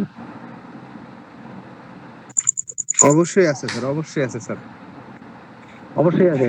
তাহলে সিপিয়া মেডিসিন, সিপিয়া অফিসিনালিস যে এটা হলো, এটা as a single medicine prove হয়েছে, কিন্তু এর কেমিক্যাল কম্পোজিশন গুলো যেগুলো সেগুলো তো সিঙ্গেল নয়। যেমন আমি বলি ক্যালকেরিয়া সালফের একটা পেশেন্ট আমি পেলাম, কিন্তু আমার ঘরে নাই। আমি কি করব? আমি ক্যালকেরিয়া 10 এক ফোঁটা, সালফার 10 এক ফোঁটা দিয়ে কিছু ডিস্টিল ওয়াটারে দিয়ে আমি ভালো করে ওটাকে মিলিয়ে নিলাম। মিলিয়ে নেওয়ার পর এবার সেখান থেকে করলাম কি, এক দাগ 100 ml ডিস্টিল কি বলে, সেখান থেকে এক দাগ নিয়ে আমি 60 ml ডিস্টিল ওয়াটারে দিলাম, দিয়ে আমি 3টা দাগ করে দিলাম। দিয়ে আমি ওটাকে আমার প্রেসক্রিপশনের মধ্যে আমি ওটা একটা ইন্ডিকেশন দিয়ে রাখলাম, যেটা অবজার্ভ করে দেখতে হবে যেটা কি দাঁড়ায়, দেখা যাক তো। এবার পেশেন্ট যখন 1 মাস পরে এসেছে, আসার পরে বলছে, ডাক্তারবাবু চমৎকার রেজাল্ট। কি চমৎকার রেজাল্ট? দেখুন আমার টিউমারটা ভালো হয়ে গেছে। তাহলে দেখুন, ক্যালকেরিয়া সালফ একটা হোমিওপ্যাথিক মেডিসিন, যখন আমার ঘরে ছিল না, আমি এভাবে করে চালিয়ে দিয়েছি, কাজ হয়ে গেছে। ক্যালকেরিয়া সিলিকেটা সিঙ্গেল মেডিসিন হলো না ডবল মেডিসিন হলো? তাতে ক্যালকেরিও আছে, সালিসিও আছে। ক্যালকেরিয়া ফস, তাতে ক্যালকেরিও আছে, ফসফরাসও আছে। হ্যালো, সেনিকুলা মেডিসিনটাও তো এরকম, অনেকগুলো কম্পোনেন্ট আছে। হ্যাঁ, তো মেডিসিনের মধ্যে অনেকগুলো কম্পোনেন্ট আছে। তো এখন সেই কম্পোনেন্টটা কি কাজ করছে বা কি সিমটম নিয়ে আসছে, তাহলে এই জিনিসটাকে জেনে আপনাদেরকে অ্যাপ্লাই করতে হবে। ঠিক আছে? তাহলে কথাটা হলো, এখানে ক্লিয়ার হলো সিঙ্গেল মেডিসিন বলতে কি বোঝাচ্ছে। যেমন সালফার, ব্রাইমস্টোন, ঠিক আছে? তাহলে মৌলিক যে মেডিসিনটা, মৌলিক না যৌগিক মেডিসিন? ঠিক আছে? তো এগুলো অনেক এক্সপেরিমেন্টের ব্যাপার, পরীক্ষা নিরীক্ষার ব্যাপার। সুতরাং কারো পরীক্ষা নিরীক্ষাকে ছোট করা যাবে না। যেমন পি ব্যানার্জি, আমাদের ইন্ডিয়াতে পি ব্যানার্জিকে কিন্তু হোমিওপ্যাথিতে কোনো দাম দেয় না, কিন্তু কোনো ভ্যালু নেই। কেন? কারণ ওর সেই পলি ফার্মা প্র্যাকটিস করার জন্য। কিন্তু সেই পি ব্যানার্জির আমেরিকাতে কত দাম? নাসাতে সায়েন্টিস্টরা তার মেডিসিন নিয়ে যায়, পেতে যায়। তাহলে তাহলে তাহলে তাহলে ওনাকে আপনি ছোট করবেন কি করে? জি স্যার, তাহলে ওনার যে হোমিওপ্যাথি, ব্যানার্জি প্রোটোকল আছে, ব্যানার্জি প্রোটোকল, হ্যাঁ হ্যাঁ হ্যাঁ ওখানে হ্যাঁ, ওর একটা ব্যানার্জি প্রোটোকল, একটা বই পাওয়া হ্যাঁ যায়, বলুন। বইয়ে দেখছি আর কি, এক একটা রোগের আন্ডারে 2-3টা করে ফার্স্ট গ্রেডের মেডিসিন, সেকেন্ড গ্রেড এরকম ওরা ভাগ করে দিচ্ছে। দেখা গেলো 5-6টা মেডিসিন আছে আর কি। এইভাবেই দেয় আর কি। হ্যাঁ, ব্যানার্জি প্রোটোকলটা আমার আছে। আমি ওই ব্যানার্জি প্রোটোকল ধরে আমি অ্যাপ্লাই করে করারও চেষ্টা করেছিলাম, কিন্তু ব্যানার্জি প্রোটোকল অ্যাপ্লাই করে আমি কোনো রেজাল্ট পাইনি। আমার পছন্দ হয়নি ব্যানার্জি প্রোটোকল। ঠিক আছে? First line treatment, second line treatment, third line treatment, এরকম করে দেওয়া আছে ব্যানার্জি প্রোটোকলে। তো ওই জি প্রোটোকল ধরে আমি কিছু কিছু পেশেন্ট আমি অ্যাপ্লাই করেছি, কাজ হয়নি, কিন্তু পাইনি, কাজ পাইনি আমি কোনো রেজাল্ট পাইনি। আমার ব্যক্তিগতভাবে ব্যানার্জি প্রোটোকল পছন্দ হয়নি, তবে তার জন্য আমি গাল দিতে পারবো না। ঠিক আছে? কারণ আমি একমাত্র মাপকাঠি নই। ঠিক আছে? কারণ আমি অনলি একমাত্র আমি শুধু মাপকাঠি, এটা কিন্তু নয়। ঠিক আছে? ওনার এক্সপেরিমেন্ট করে উনি এত বিখ্যাত হয়েছেন, আমি ওটাকে ছোট করি কি করে? ঠিক আছে? হ্যাঁ, এটাকে আমি ছোট করতে পারি না। তাহলে আমি ক্লাস থেকে বেরোই। ঠিক আছে? আপনাদের সাথে থাকলাম এতক্ষণ, খুব ভালো লাগলো। ইনশাআল্লাহ এরপরে সালফারটা নিয়ে বসবো আমরা। ঠিক আছে? আমি কতগুলো খুব মেডিসিন ভালো করতে পারি না একটা পারি ক্লাস আমি ছিল জানি না, আমি আপনাদের 30টা আজকে। মেডিসিন দেব। হ্যাঁ, হ্যালো হ্যাঁ স্যার, হ্যালো, বলেন। স্যার আমি পার্সোনালি একটা বিষয় নিয়ে কথা বলতে চাচ্ছিলাম স্যার। যদি হুম, একটা ইয়ে স্যার, যদি একটা বলুন। পেশেন্ট স্যার, একটু যদি আপনি হুম। যদি সময় দিতেন স্যার। দেখুন, আমি একটা কথা বলি, আমি একটা পেশেন্টের সময় দেবো না, আমি 100টা পেশেন্টে আপনার সময় দেবো। কিন্তু আমি কি কি করতে পারবো আর কি কি করতে পারবো না, আমি এই বিষয়ে বলে দিই। হ্যাঁ হ্যাঁ হ্যাঁ। আপনাকে আগে সবার আগে কেস টেকিংটা, স্ট্রং একটা কেস টেকিং নিয়ে আসতে হবে। ঠিক আছে? তাহলে জি আমি স্যার। আপনাকে টাইমটা দেবো। হ্যাঁ, এবং কেস টেকিংটা 10 পাতার হবে না, যাতে পড়তে আমার সময় লাগে। আপনি সাজিয়ে গুজিয়ে সংক্ষিপ্ত করে মেন পয়েন্টের উপরে কেস টেকিং আমাকে দেবেন, ডিসকাস করবেন, আমি আপনাকে হেল্প করতে 100 বার আগ্রহী। ঠিক আছে? আচ্ছা স্যার, আমি এবার আপনাকে হাতে দেখা হলে স্যার আপনি বেসিক্যালি ভাবে অবসর থাকেন কখন স্যার? আপনার ডাইরেক্ট আমি মেসেঞ্জারে মেল দিব স্যার। আমি এখন অসুস্থ আছি, সেই জন্যই অবসর। অসুস্থ যদি আমি না থাকতাম তাহলে আমার কোনো অবসর নাই। সকাল 10টা থেকে রাত্রি 10টা পর্যন্ত পেশেন্ট, ঠিক জি আছে? স্যার। 8টা 9টা 10টা পর্যন্ত পেশেন্ট। সানডেতে বাচ্চা-কাচ্চাদেরকে নিয়ে এদিক ওদিক ঘুরতে বেড়ানো, ঠিক আছে? জি স্যার। আর যে সময়টা পাই একটু টুকিটাকি করে বইপত্র খুলে একটু পড়াশোনা করার চেষ্টা করা। বা সময় আচ্ছা, যখন পাই দেখি ছেলে একটু ফ্রি আছে, ওকে নিয়ে একটু পড়তে বসি। আচ্ছা স্যার। ঠিক আছে স্যার। আমি আপনাকে নক আপনি দিয়ে করবেন রাখবো। কি ওই ক্লিনিক, আপনি করবেন কি আপনার কেস হিস্ট্রিটা যেটা আছে আপনি করবেন কি সুন্দর করে লিখবেন। হ্যাঁ, লিখে ক্লিনিক আওয়ারে, যখন আমার ক্লিনিক আওয়ার থাকবে ওই সময়টাতে আপনি আমাকে হোয়াটসঅ্যাপ বা এগুলোতে হোয়াটসঅ্যাপে আপনি আমাকে রিকোয়েস্ট দিয়ে রাখবেন এবং আমি আপনাকে বলে দিব যে এতটা সময় আমি আপনার সাথে ডিসকাস করব। ঠিক ততটা সময় আমার রেপার্টরি খোলাই থাকবে। জি আমি স্যার। আপনাকে কলটা ব্যাক করব। আপনি ইন জিস্ট আমাকে কেসটা বলবেন, আমি মেডিসিন বলার চেষ্টা করব। জি স্যার। Thank you sir. আর কেস প্রেজেন্টেশনটা কেমন হবে আমি বলে দিই আপনাকে। যদি কোনো রোগী নিয়ে ডিসকাস করতে হয় তাহলে আপনি শুরু করবেন এই পেশেন্টের নাম, মহিউদ্দিন বিশ্বাস, এত বছর বয়স, গায়ের রং ফর্সা, এতটা লম্বা, মোটা-সোটা শরীর স্বাস্থ্য, এরকম করে আরকি মানে বর্ণনা করবেন যেন রোগীর একটা ছবি আমার সামনে আপনি তুলে ধরতে পারেন। ঠিক আছে? জি স্যার, আমি সবার আমি আগে তার আপনাকে আমার পার্সোনালি কেস টেকিং এর একটা আছে স্যার। আমি আপনাকে প্রয়োজন হুম, হুম। হ্যাঁ, আমি আমার মতো করে আচ্ছা। কেস টেকিং পার্সোনালি ভাবে করি স্যার। তো আমি আপনার হুম, সাথে হুম, হুম। ডিসকাস আপনার সময় দিন ইনশাআল্লাহ স্যার। আশা রাখি আপনি পারফেক্টলি পারবেন। আচ্ছা, আচ্ছা। আচ্ছা তাহলে এক কাজ করেন, আমি কালকেও তো চেম্বারে যাব না। আপনি কালকে দিনের বেলা আমার সাথে মানে এই রবিবার পর্যন্ত জি আমি ক্লিনিক অফ আমার। জি স্যার।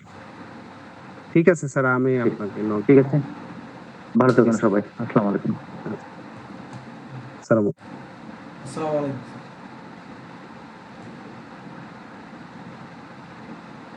আলাউদ্দিন স্যার। জি আসসালামু আলাইকুম। ওয়ালাইকুম আসসালাম। কি অবস্থা বলেন? জি আলহামদুলিল্লাহ, শেষ পর্যন্ত ল্যাপটপ ঠিক হয়েছে। ওই কিছুক্ষণ পর 20 মিনিট ক্লাস চলে যাওয়ার পরে আজকে মেহেদি স্যার ক্লাস রেকর্ডিং করেছেন, আমাকে উনি বলেছেন। ধন্যবাদ। ধন্যবাদ মেহেদী স্যারকে। মেহেদী জি, স্যার আমাদের জন্য অনেক পরিশ্রম করেন। আর উনি খুব পরিশ্রমী মানুষ। মেহেদী স্যার আপনার বাসা কোথায়? আমার বাসা যশোর, যশোরের কোথায়? কেশবপুর উপজেলা, মাইকেল মধুসূদনের দত্তের বাড়ির এলাকা সাগরদাড়ি। আচ্ছা, আচ্ছা। ক্লাস এমনি আপনি প্র্যাকটিস ক্লাস করেন রেকর্ডিং না? কি পাওয়া যাবে না? Class recording Salauddin sir. জি, জি। হ্যাঁ, হ্যাঁ, ক্লাস ক্লাস রেকর্ডিং রেকর্ডিং পাওয়া দিয়ে যাবে দিবেন। আর কি। গ্রুপে দিয়ে দিলে ভালো হবে একটু। আমাদের ভাবনা একটু বেশি জোরে জ্বলছে। মেহেদী স্যার বললেন যশোর, আর আমি শুনলাম যশোরদি। এখন মনে মনে ভাবছি বাড়ি যশোরদি কি করে হয় আবার। পরে একাকে ভাবলাম যশোর বললো নাকি।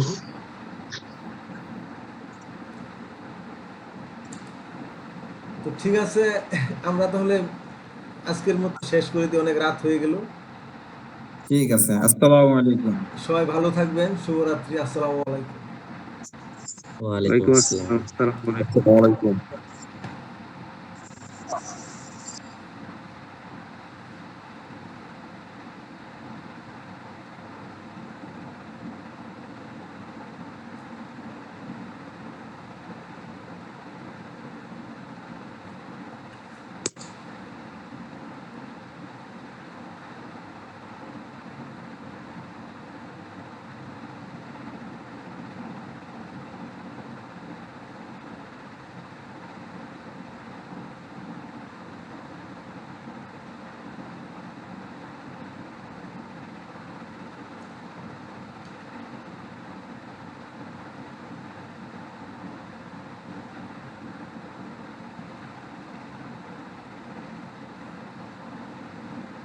আপনারা সবাই কি জেগে আছেন না আপনারা ঘুমিয়ে গেছেন? জি, সালাউদ্দিন স্যার। আমুল ইসলাম স্যার বলছেন? হ্যাঁ। জি স্যার। আচ্ছা, আপনি কি ঘুমিয়ে পড়বেন এখন? না, বলেন স্যার। আমি আপনার ইনবক্সে আসি। আচ্ছা আচ্ছা, ঠিক আছে। ঠিক আছে।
ওয়ালাইকুম আসসালাম। এই তো বসে রয়েছি।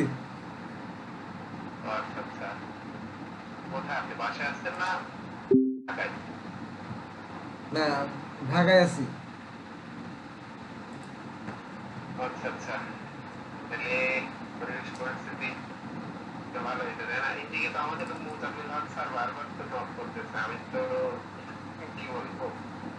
কি বলে?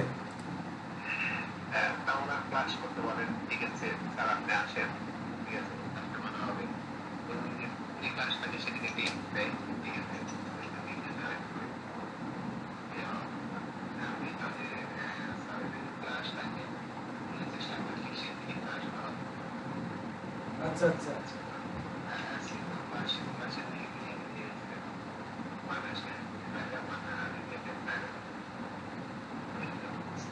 জি জি।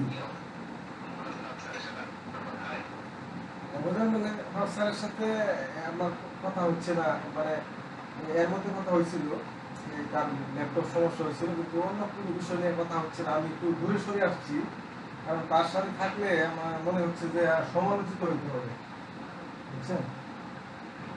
আর অ্যাক্টিভিটিস আমার কাছে, হ্যাঁ হ্যাঁ, জি জি, অবশ্যই ইনশাল্লাহ। কারণ আপনার সাথে আমার এই সম্পর্ক ইনশাল্লাহ এটা তো এক দুই দিনের না। আপনি আমাকে দেখবেন, আমি আপনাকে দেখবো, আমরা সেভাবে একজন আরেকজনকে মূল্যায়ন করবো। তো এই যে আপনি আমাকে ফোন করলেন, এরকম অনেকেই ফোন করেছে আমাকে, মেসেজ করেছে আমাকে যে কী ব্যাপার, মোজাম্মেল হক স্যারের কী হয়েছে, এরকম আমি বলতেছি যে মোজাম্মেল হক স্যার একটু অ্যাবনর্মাল হয়ে গেছে, এরকম মানে বোঝা যাচ্ছে কথায় আর কি। সবাই এরকম প্রশ্ন করতেছে আমাকে যে মোজাম্মেল হক স্যার।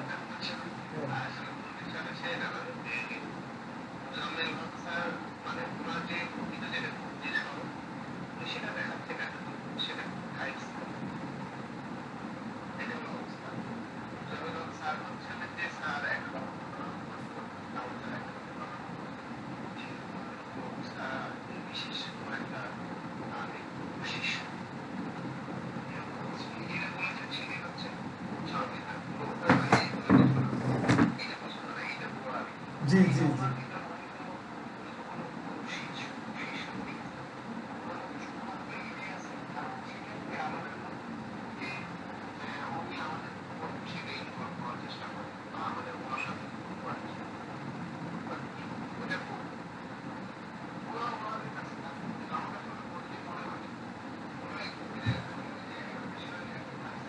জি জি।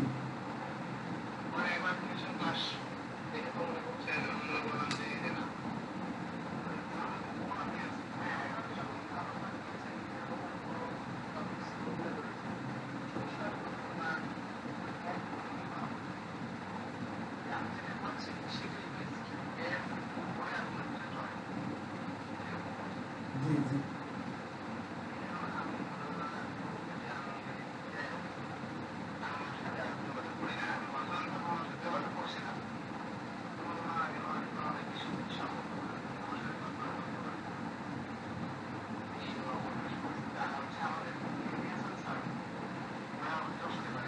জি জি।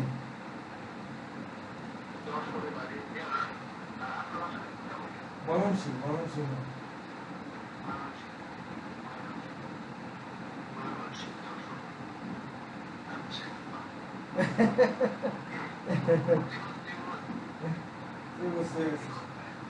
শুনেন, মোজাম্মেল স্যারের গ্রুপে কোনো লুক ছিল না। মোজাম্মেল স্যারের গ্রুপে কোনো লুক ছিল না। তারপরে আমি যখন আমি মোজাম্মেল স্যারকে নিয়ে গ্রুপ শুরু করছিলাম, ওনার ক্লাসের গ্রুপ 5-6 জনের বেশি হয় না, গ্রুপ থাকে না। আর তখন গ্রুপের লোক বেশি ছিল না, ওরা বেশি জানতো না। মোজাম্মেল স্যারের কথাবার্তা বেশি বুঝতো না, চিটাঙের ভাষা অনেকটা বুঝতো না। তো পরে আমি মাতুজা কামাল স্যারের নামে যখন বিভিন্ন গ্রুপে পোস্ট দিলাম, তখন অনেক গ্রুপ হইল, আপনারা আসলেন। তারপরে এইখান থেকে আবার আমি একটা মেসেজের মাধ্যমে 2 জায়গায় সবাইকে অ্যাড করে দিলাম এবং বলে দিলাম যে 2 স্যারের গ্রুপ, আপনারা 2 গ্রুপে থাকতে পারেন।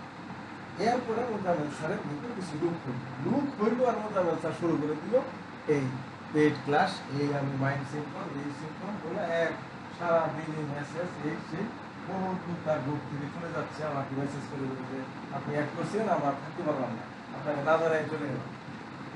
কিছুদিন থাকতে যে না, ওনার যে সারাদিন মেসেজ আসে বিরক্তিকর অবস্থা, আর রেজিস্ট্রেশন করেন এগুলো আমাদের ভালো লাগছে। আমার কথাটা হইল যে আমি ওনার ঘনিষ্ঠ ছিলাম মানে স্টুডেন্টদের মধ্যে। তো আমার সাথে স্যার তো ডিসকাস করলেন না, যেরকম একটা গ্রুপ শুরু করতে চাচ্ছি এবং ক্লাস তো এটা কেমন করবে। তাহলে আমি আপনার সাথে কথা বলতাম, স্যার ভাই আছে, আরো যারা জাকির ভাই আছে, ওনার ভাই আছে, সবার সাথে কথা বলতাম কি করা যায়। সবাই যদি মতামত দিতেন তাহলে একটা সিদ্ধান্ত নিতাম। তুমি আর মতামতের কোনো মানে সুযোগ দিলেন না, হঠাৎ করে শুরু করে দিলাম জানেন। আর এখানে শুরু করার কারণ হলো হোমিও স্টাডি নামে একটা গ্রুপ আছে। জি, ওটার অ্যাডমিন হইল, মেইন অ্যাডমিন হলো তারিক ইমাম। সে নিজেকে বলতেছে যে কি আমি আমেরিকায় পড়াশোনা করেছি, আমেরিকায় আমার ভাইয়ের চেম্বার আছে, আমি বাংলাদেশ থেকে ওইখানে রাত 11টা থেকে ভোর 5টা পর্যন্ত ওই সারা রাত রুগী দেখে অনলাইন আমেরিকায় রুগী দেখে বাংলাদেশে বসে। আমার বাংলাদেশে কোনো চেম্বার বিশাল মানে শুনেন, আচ্ছা আমার বাংলাদেশে কোনো চেম্বার না, শুনেন ঘটনা। পরে আমার বাংলাদেশে কোনো চেম্বারই নেই, আমি আমেরিকায় রুগী দেখি। বাংলাদেশে শুক্রবারে আমি একজনের চেম্বারে বসি। এখন জিনিসটা কি, অন্য একজনের চেম্বারে বসে শুক্রবারে বিকালে শুনি, তার মানে রেজাল্ট পরে আমি একদিন মাতুজা কামাল স্যারের ফিমেল জেনিটালিয়া নিয়ে একটা ক্লাস ছিল, ব্যাপারটি ফিমেল জেনিটালিয়া চ্যাপ্টার নিয়ে। তো ওই দিন ওয়েদার খারাপের কারণে মাতুজা স্যার ক্লাসে আসছিল, কিন্তু ক্লাস করাইতে পারে নাই, নেটওয়ার্ক খারাপ থাকার কারণে। উনি চলে ক্লাস থেকে বিদায় নেওয়ার পরে ওই ক্লাসটা করালে তারিখ একটা টপিক মানে বিভিন্ন টপিক নিয়ে আলোচনা করার একটা সময় বললেন যে বণিক এন্ড বণিক হোসেন ব্যাপারটিটা যদি কেউ ভালোভাবে জানতে পারে তাহলে তার কোনো উস্তাদ বোগার এন্ড বণিক হোসেন ব্যাপারটি বোগার এন্ড বণিক হোসেন নামে একটা ব্যাপারটি আছে রাডার মধ্যে, কোনো থাকতে পারে রাডার সফটওয়্যারের ভিতরে বোগার এন্ড বণিক হোসেন নামে যে ব্যাপারটি, ওইটা যদি কেউ আয়ত্ত করতে পারে তাহলে তার কোনো উস্তাদের পিছনে 5-6 বছর ঘোরা লাগবে না, সে একা একাই অনেক কিছু করতে পারবে। পরে ওই ক্লাস শেষ করে আমি মনে করলাম সে তো ঢাকা দিয়ে থাকে, আমেরিকা পড়াশোনা করতে গেলে তার সাথে যোগাযোগ করতে হবে। মেসেজ নক দিলাম, সালাম দিলাম, এখনো কোনো উত্তর নাই। পরে আরো কয়েকবার সালাম দিলাম, পরে উনি বললো যে আমি আপনার সাথে পরে যোগাযোগ করবো, বলে রাখলো আর কোনো যোগাযোগ করবো। পরে ছেলে হঠাৎ শুনতে বলতেছে আমি তো আমরাও বকর সিদ্দিক, আমার বাড়ি দিনাজপুর, আমি তারিক স্যারের গ্রুপে আছি এখন হিসেবে, স্যার একটা পেড গ্রুপ করতেছে, অনেক ভালো অনেক ক্লাস করবে, তো অনেকেই জয়েন করতেছে, 700 টাকা মাস, আপনি থাকবেন। চিন্তা করলাম বোগার বণিক হোসেন ব্যাপারে আলোচনা করবে, তাহলে এটা তো আমার দরকার, দেখি তো। পরে আমি 700 টাকাতে ঢুকলাম, ঢুকে 2টা ক্লাস করার পরে মাতুজা কামাল স্যারের সাথে আমার মেসেঞ্জারে পরিচয়। আমি নিজে থেকে ইয়া করলাম, স্যারের কথাবার্তা আমার মনে হলো যে স্যার একটা আধুনিক মনে হয়। স্যারের সাথে পরিচয় হইলো, ওই স্যার হোমিও স্টাডিতে ক্লাস নিল। হোমিও স্টাডি যখন ক্লাস নিল তখন স্যারের কথাবার্তা মনে হইলো যে আমাদের বাংলাদেশে যে বলে হাতের পাশ রেখে পাশ সবসময় রেখে দিলাম, হাতের পাশ কত সারবা। ওনার আমার কাছে মনে হলো যে উনি হাতের পাশের মধ্যে হয়তো এক রাখে কিনা বা রাখেও না অনেক সময়, এইভাবে কথাগুলো বলে। আমার কাছে এরকম মনে হলো যে মাত্র আমার স্যার যে কথা বলে হাতের পাশ রেখে কথা বলে, বললেও পাশ রাখে না, হয়তো এক রাখতে পারে কিন্তু সবসময় না। হ্যাঁ কোনো বলবো, হ্যাঁ এটা আমার মনে হইলো। এবং এইটাও মনে হইলো যে বাংলাদেশের কেউ কাউকে শিখাইতে চায় না যে আমার হাত মারা যাবে, আমার ইনকাম কমে যাবে, আমি এগুলো ফিলেও পাই নাই, আমার প্রতিদ্বন্দ্বী হয়ে যাবে, আমার ইনকাম কমে যাবে। এই জন্য বাংলাদেশে কেউ কাউকে মন থেকে শেখে না, উল্টা পাল্টা তথ্য দেয়, উল্টা পাল্টা রাস্তা দেখায়। যেমন কি আপনার, আমি প্রথমে গেছিলাম আহমদ হোসেন ফারুকী নামের যে রেপার্টরি শেখায় তার, সে কি করে বই দিয়া রেপার্টরি শেখায়। যে ক্যান্সারের যে বই আছে দুইজনের অ্যাপ্লিকেশনের, ইংলিশ বই, বাংলা নেওয়া যাবে না, মাসের ক্যান্সারের বাংলাটা নেওয়া যাবে না, ইংলিশ বাংলা করছে ওইটা নেওয়া যাবে না, ইংলিশ নেওয়া নিয়ে যেতে। সে কিছুদিন বই বাই করে এই সেই করে ইয়াগুলো মুখস্থ করা, অধ্যায়গুলো মুখস্থ করা, রোগীগুলো মুখস্থ করা, এই সেই করিয়া সে ওই বই দিয়া, এই যুগে সে বই দিয়া রেপার্টরি শেখায়। সে কাউকে বলে না যে এরকম গাধার সফটওয়্যার আছে, সিনথেসিস রেপার্টরি আছে, বগার বন্ধু এগুলো সব সফটওয়্যারের মধ্যে আছে, কমপক্ষণের মধ্যে রেকর্ডাইজ করা যায়, আপনারা ওইটা শিখেন, এইটা বলে না। সে বই দিয়ে এখানে একটু যায়, বিভিন্ন বাংলাদেশের বিভিন্ন জায়গায় সেমিনার করে করতেছে, বই থেকে হলো সে বই দিয়ে যে জায়গায় আমার 7 সাল থেকে সফটওয়্যার। আর আমাদের উৎপাদটা কি করতেছে দেখেন, আমার কিছু ভালো বিষয় বই নিয়ে ঘুরতে সারা দেশ, এইগুলো বাংলাদেশের অবস্থা। তখন আমি চিন্তা করলাম যে আচ্ছা আমি এখানে পেড ক্লাসে যেহেতু ঢুকছি, আমার স্যারের সাথে পরিচয় হওয়া যায় কিনা, পেড ক্লাস করে আমার স্যারের সাথে কথা বলবো। আমার স্যারের মেসেঞ্জার অপশন খুঁজে পাচ্ছিলাম না, ফেসবুকে মেসেঞ্জার অপশন বন্ধ ছিল, তো আমি কমেন্টসের মধ্যে লিখলাম সালাম দিয়া যে স্যার আমি আপনার সাথে একটু যোগাযোগ করতে চাই। পরে স্যার আমাকে হোয়াটসঅ্যাপ নাম্বার দিলে স্যার মেসেঞ্জে বললাম স্যার আপনার সাথে কথা বলবো। পরে স্যারের সাথে ফোনে কথা হইল। স্যারের পরে বললো যে আপনি এক কাজ করেন, আপনি ওই হোমিও স্টাডিতে আবু বকর আছে, আবু বকর দিনাজপুর, তাকে আমি অনেকদিন যাবত আমি ফিজিওলজি শিক্ষা দিচ্ছি, তার সাথে যোগাযোগ করে আপনারা একটা গ্রুপ করেন, আমি একটা সিস্টেমেটিক্যালি আপনাদেরকে ক্লাস করে এলোমেলো না, বিচ্ছিন্ন না।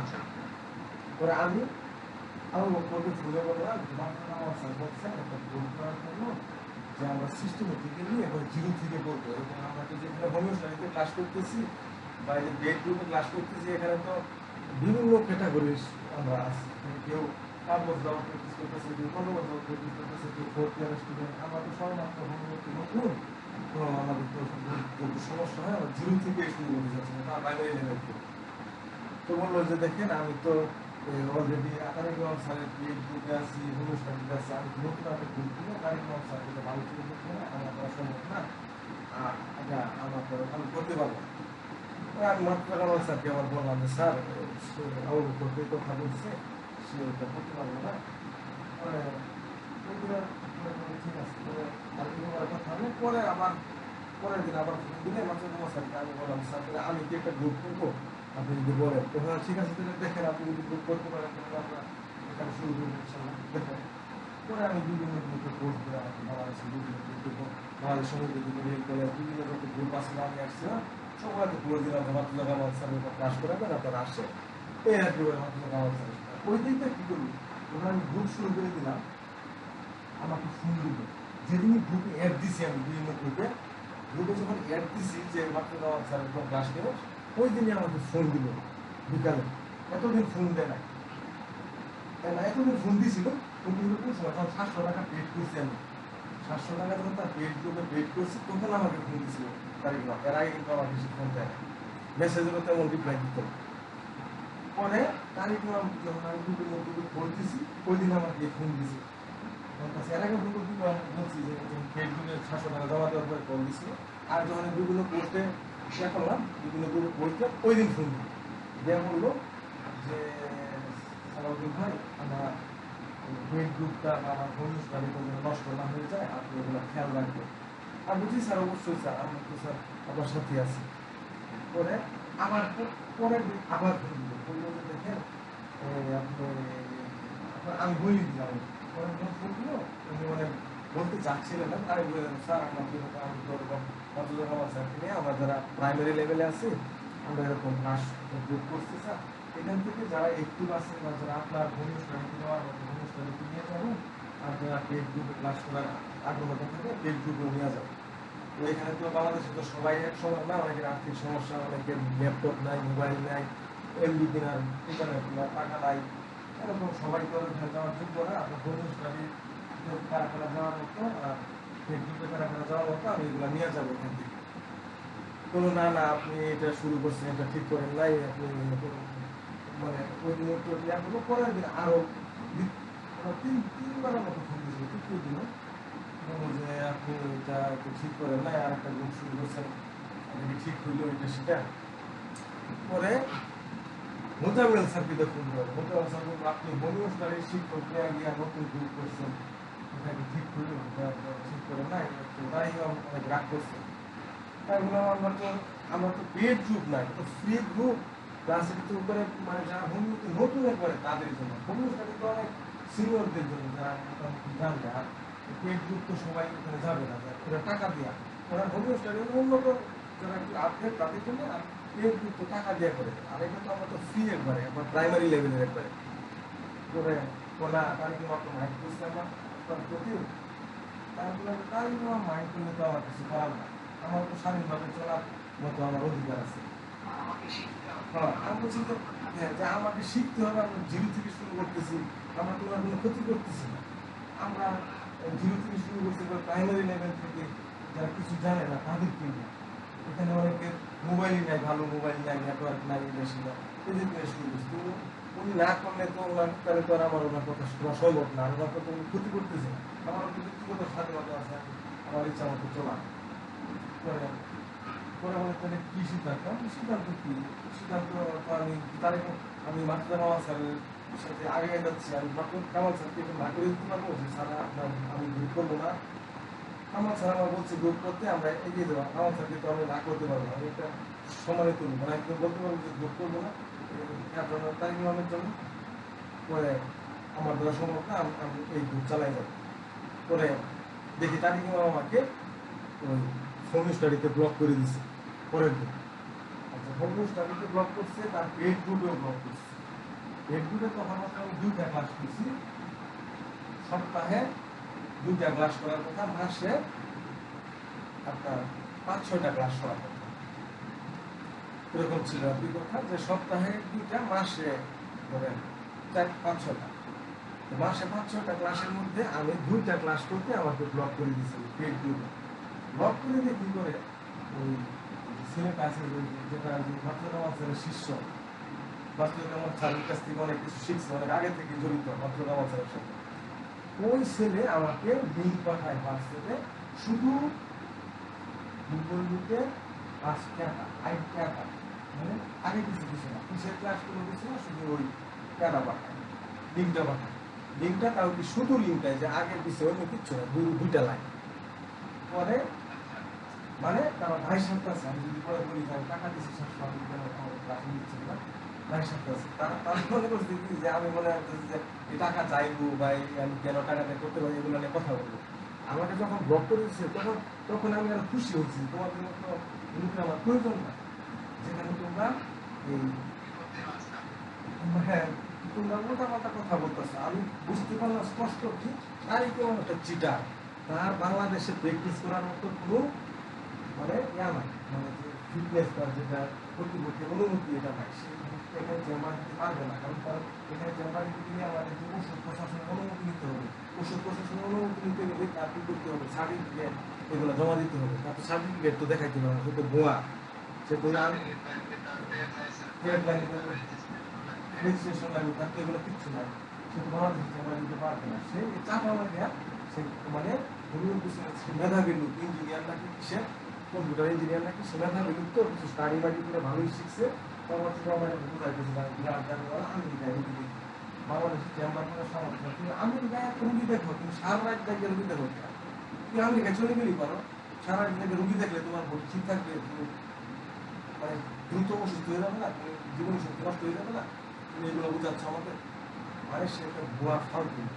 পরে আমার এটা বুঝা হয়ে গেল যে সে মানে নবী, মানে কি সে ওই হোমিও স্টাডির আড়ালে এখান থেকে মানুষদের নিয়ে আনিয়া পেট দুধে নেয়, বলে যাবো ভালোভাবে শিখাবো। আমি ওই পেট দুধে বলে কি, আমি তো হোমিও স্টাডিতে যা দেই এখানে যা দিচ্ছে 50% ওখানে আমি বলি না, বুঝছেন?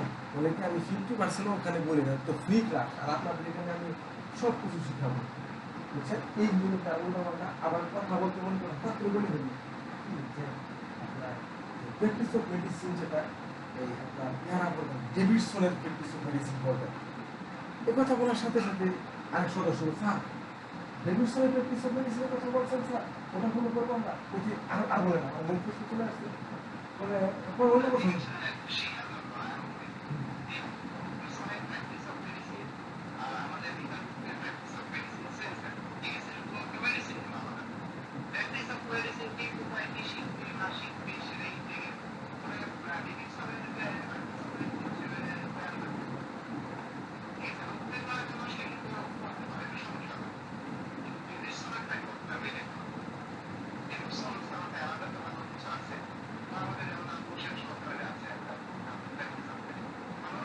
জি জি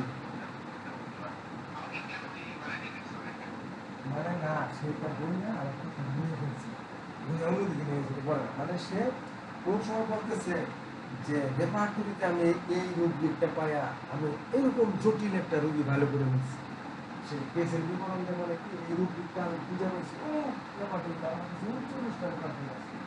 আবার পরে 2 দিন পরে দেখবেন তার ভিতরের মধ্যে বোধ দেওয়া আছে ওই বেড দিবে, যারা রেপার্টরি করে এদের কানের নিচে হালকা করে ছয় দিবেন। কি বুঝলেন বলেন তো কারবারটা? আগের দিনই সে গল্প আছে, তার কাছে 39টা রেপার্টরি আছে, সে এই রুগীটা অন্য রেপার্টরিতে পায় এই রুগীকে দেওয়া কিন্তু ভালো হয়েছে। 2 দিন পরে সে করতেছে কানের নিচে ছয় দিবেন, মানে কি বলে কখন তার এই জন্য পরে দেখলাম যে আসলে লোকটা একটা ফালতু লোক। আর পরে কি করছে, আমাকে হোমিওপ্যাথিতে ব্লক করছে, তার পেন্টিংয়ে ব্লক করছে। পরে তাকে একটা আমি রুবি ঠিক বাক্যা করে দিচ্ছি, রেডি করছি, তার চেম্বার রুবি যাবে 2000 টাকা বলছি কি আপনি আমার 1500 দেন, আপনি 500 দেন, সে বলতেছে, বুঝছেন? পরে আমি মেসেঞ্জারে তাকে বললাম কি স্যার রুবিটা আপনার চেম্বারে যাবে, আপনি 1500 রেখে দেন ওষুধের সময়। সে মনে করছে যে আমারটা সহ 1500। সে বলতেছে আমি এইভাবে চিকিৎসা করি না, মানে মেসেজের একটা মেসেজে লিখছিলাম কি স্যার রুবিটা অমুক তারিখে আপনার চেম্বারে যাবে, আপনার চেম্বারে যে সিরিয়াল দেয় ওনার সাথে কথা হচ্ছে যে আপনি অমুক তারিখে রুবিটা রেখে দেন, 1500 টাকা ওষুধ সহ 1500 টাকা রাখতেন। বলতেছে আমি এইভাবে চিকিৎসা করি না। আমি বললাম স্যার আপনি তো আমাকে বলছিলেন, লেখছি আর কি মেসেজে, আমাকে বলছিলেন 2000 টাকা নেওয়ার জন্য, 1500 আপনাকে দেওয়ার জন্য, তো আমি তো যাবো না রুগীর সাথে, আমার টাকাটা লাগবে না স্যার, ব্যস্ত, আপনি রুগীর থেকে 1500 টাকা নেন। পরে আমরা দেখছি আপনি তো ক্লিয়ার করে বলবেন, কি বুঝলেন বলেন?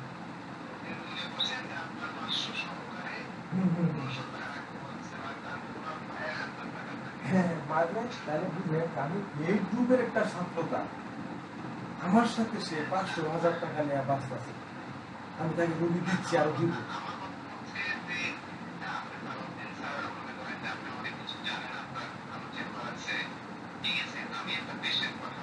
হ্যাঁ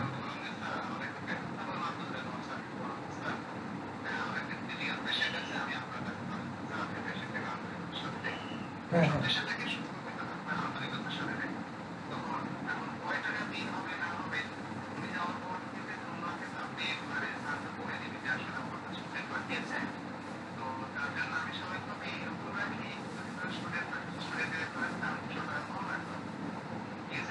জি জি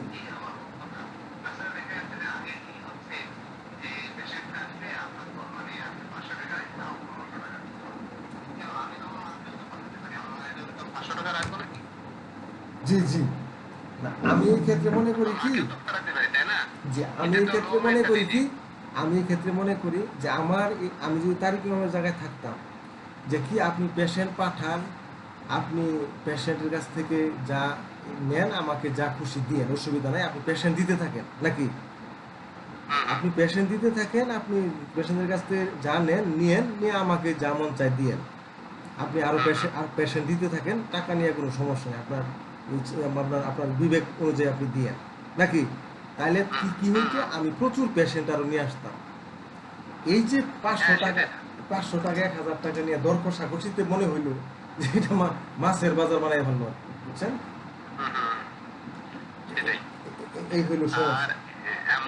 এমন কি বা ওষুধ দিবে, এমন বা ইয়ে করবে, তাতে একটা পেশেন্টের কাছে 2000 টাকা রাখতে হবে, কি এমন এগুলি বাগাবে, মানে এগুলি এক্সেস, ঠিক আছে। তবে হ্যাঁ, ক্রিটিক্যাল কিছু পেশেন্ট গুলো সেটা আলাদা বিষয়, সেটা আলাদা সেন্স, সেই জায়গাতে যেতে হবে, সেই ভাবে ডাক্তার আমাকে হতে হবে, তাই না। আমার যে বর্ণনাটা আপনি বলেন, উনি বসে থেকে আমেরিকার রুগী দেখেন, ওনার কোনো মেডিকেলে কোনো সার্টিফিকেট, উনি কিসের তার চিকিৎসা দিতে পারে, ঠিক আছে। তো যাই হোক, এগুলো বিষয় না, সবকিছু মিলে আমি যেটা বুঝলাম যে আপনি এবং স্যার দুজনে মিলে তো অনেক মানে দৌড়াদৌড়ি করছেন অনেক। পরে কি হয়েছে শুনে কথা শেষ করে দিই। পরে আমার এই যে ক্লাস শুরু হয়ে যাওয়ার পরে ঘন্টা আগের ঘটনা, মাত্র যখন আমার ছাত্র হোমিও স্টাডি থেকে ব্লক নিয়ে দিচ্ছে। হ্যাঁ,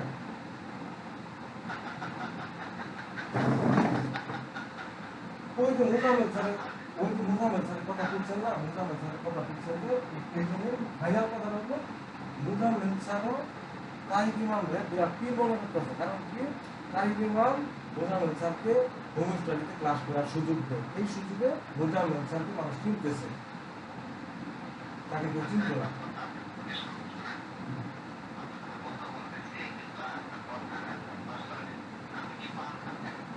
হ্যাঁ, বান খাই খাইবার হয়েছে স্যার, বাংলায় খাইতে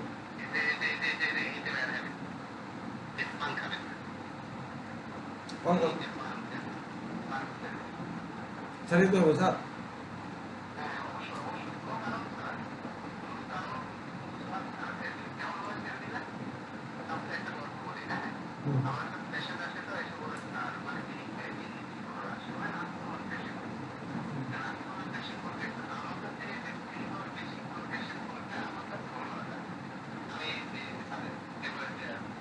সেখানে তো মানে এখন স্যারের অনেক কাছে এসে গেছে,